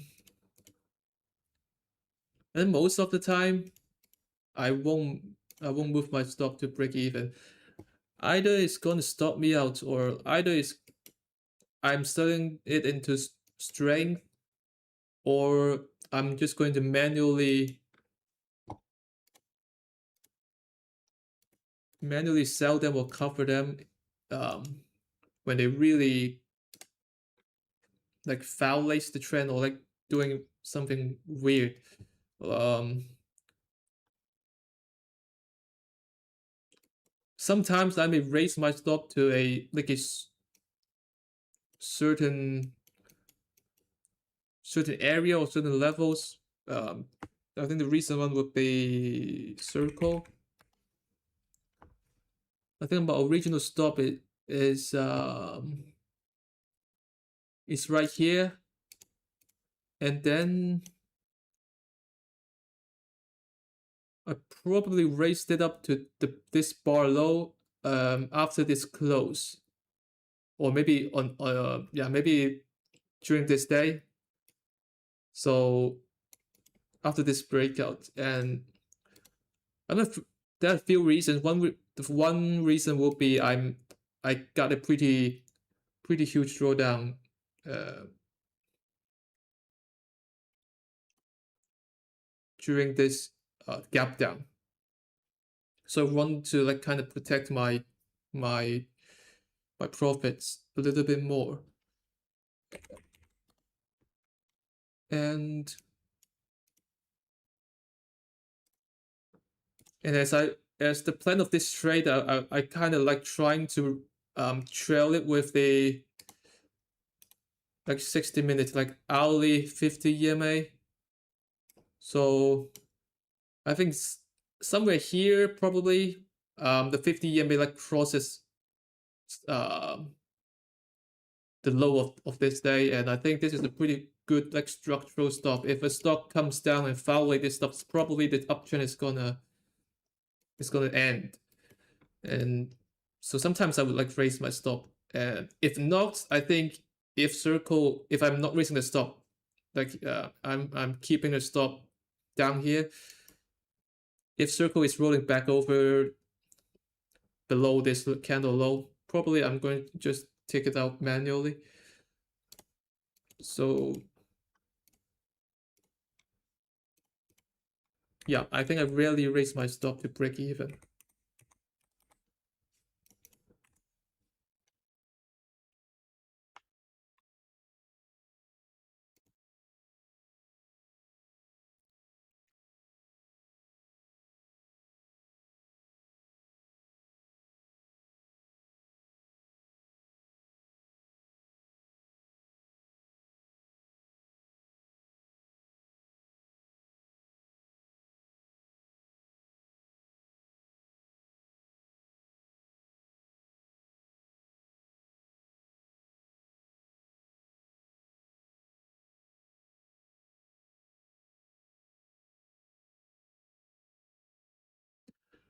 When you take profit, how do you define selling into strength?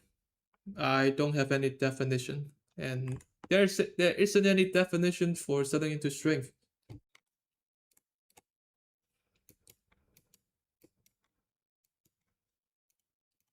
You can't really nail the top every time.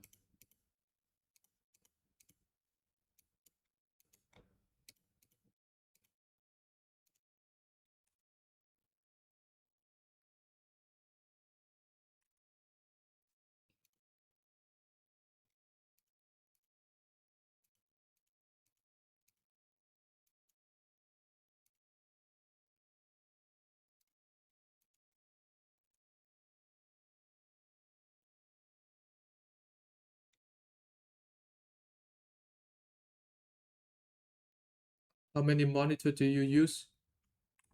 Um, the one that you see on your screen.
Around how much has your average stop percentage been lately? I don't know. I think in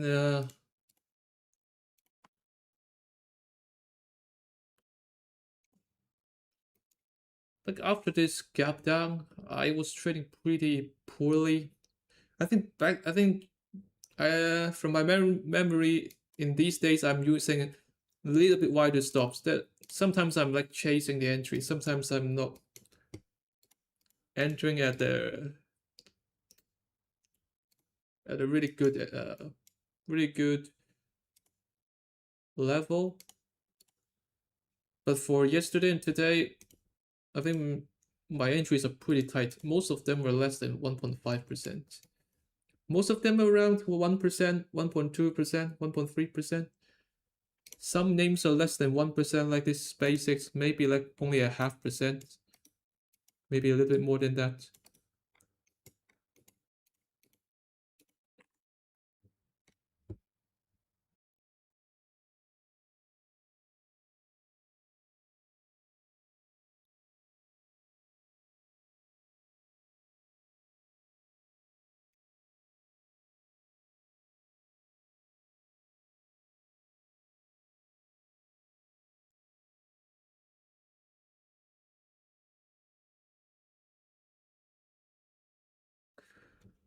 Are you getting comfortable with using margin when you want to chase your loss during the first few years of trading? Using margin, yeah, definitely would exaggerate uh, my loss when I'm like doing revenge trading. But even if I'm not using margin, I think I will still get a pretty big drawdown because I mean I am doing the revenge trading. I'm risking more when I'm in a losing streak and like trading the bad trades. So like, to me, whether using margin or not doesn't even matter that much. And I'm like trading the the stocks only. I'm not trading the options or like other structural products, derivatives. So it's more about your skill. So like your ability to trade, whether you can really eliminate your impulse on revenge trading.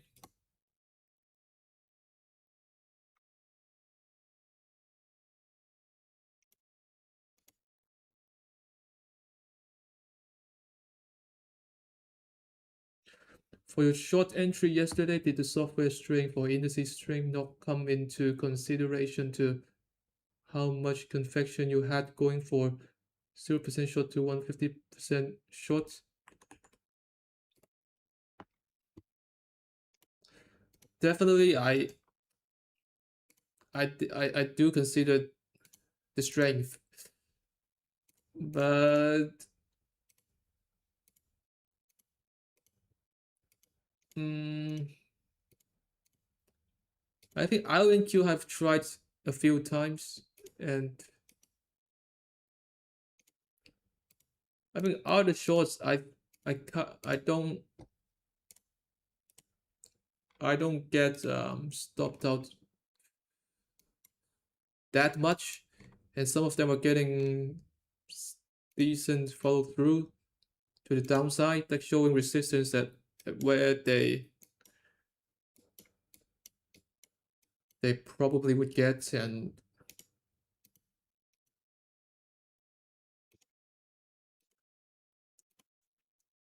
software, actually, I don't like yesterday's like this huge green candle on software, although it is, I mean, a sign of strength. But to me, I also think getting like like nearly an 8% up in one day is not a,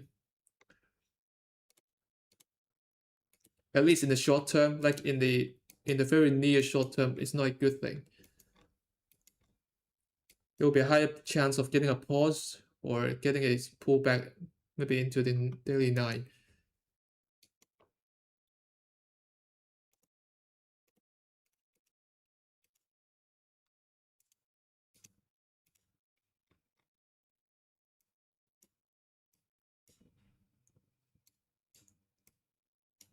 And yeah, and I also keep some of this.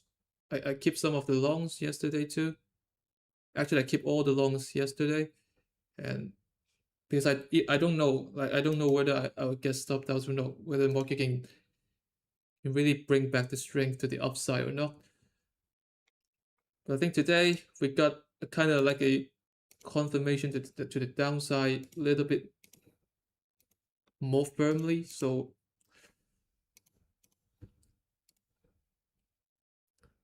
yeah, I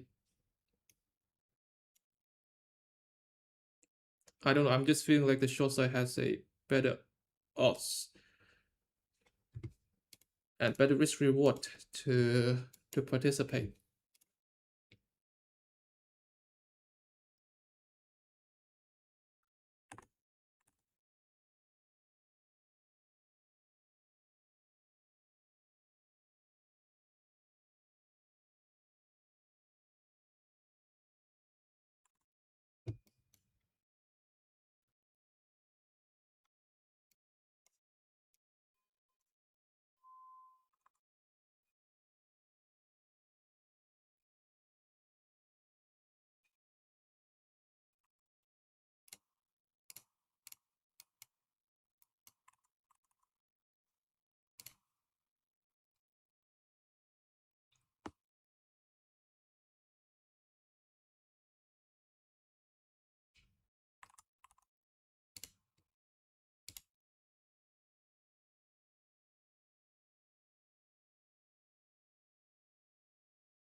Do you have any base hit setups? Maybe the parabolics longs or shorts.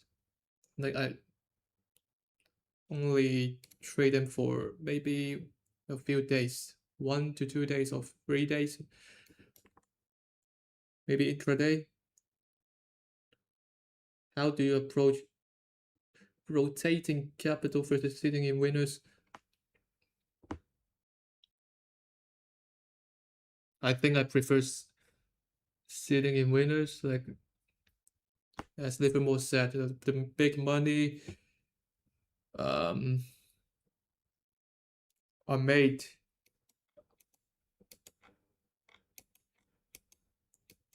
in sitting.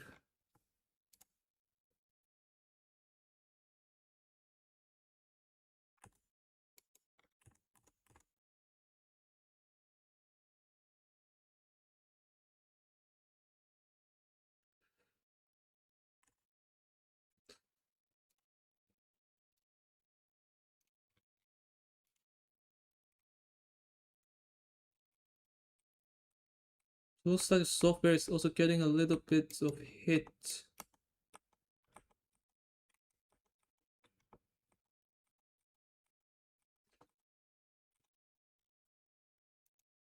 I really don't like this breakdown on HPE. This is like a double top or like a failed cup with handle or like VCP and trying to push higher but failed with such a strong exhaustion candle at the top with enormous volume.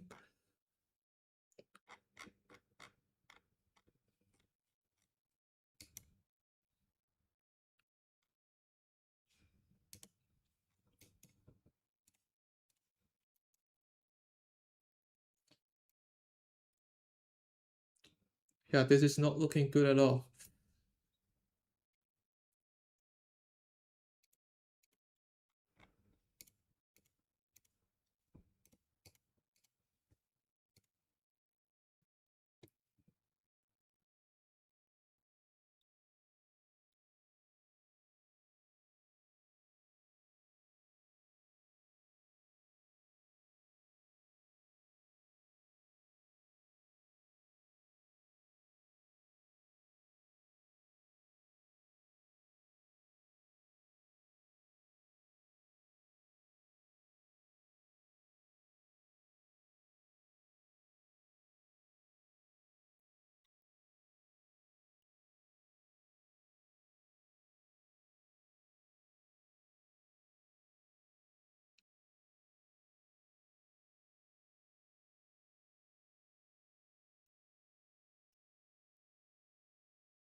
I think the precious metal shots are coming into the corner, but I don't have enough buying power, and if I can choose, I think I'm gonna choose shorting the semis instead. But I don't know. Let's see how they develop next week.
Looks like we're getting a flush.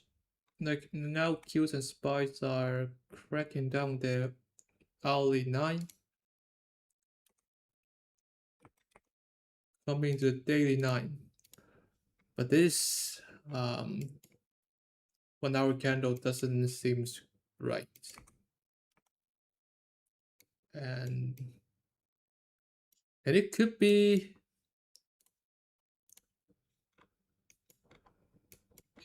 like more like going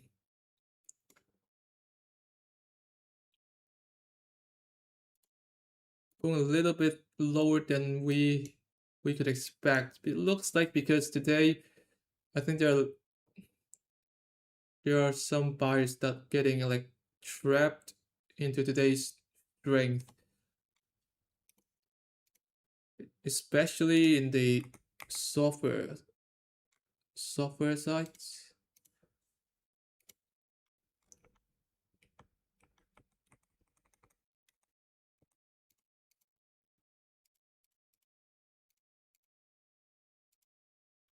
And this Nvidia is dropping below yesterday's candle low.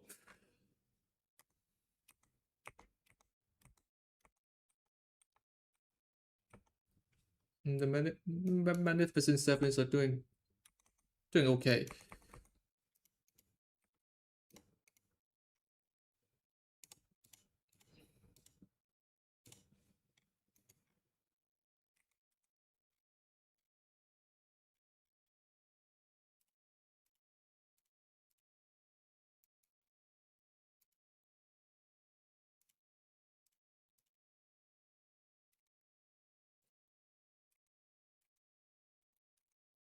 This hour yen is doing very well after this like 5 minute breakdown.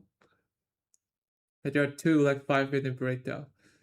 Uh, but this one is like it consumes too much of the buying power. So I skip this one, and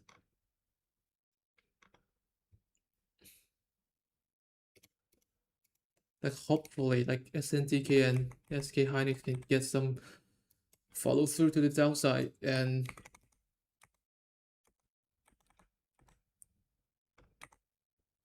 right now they're still looking pretty strong.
So I think this is the end of today's stream. Thank you guys for coming, and we'll see you in the next one.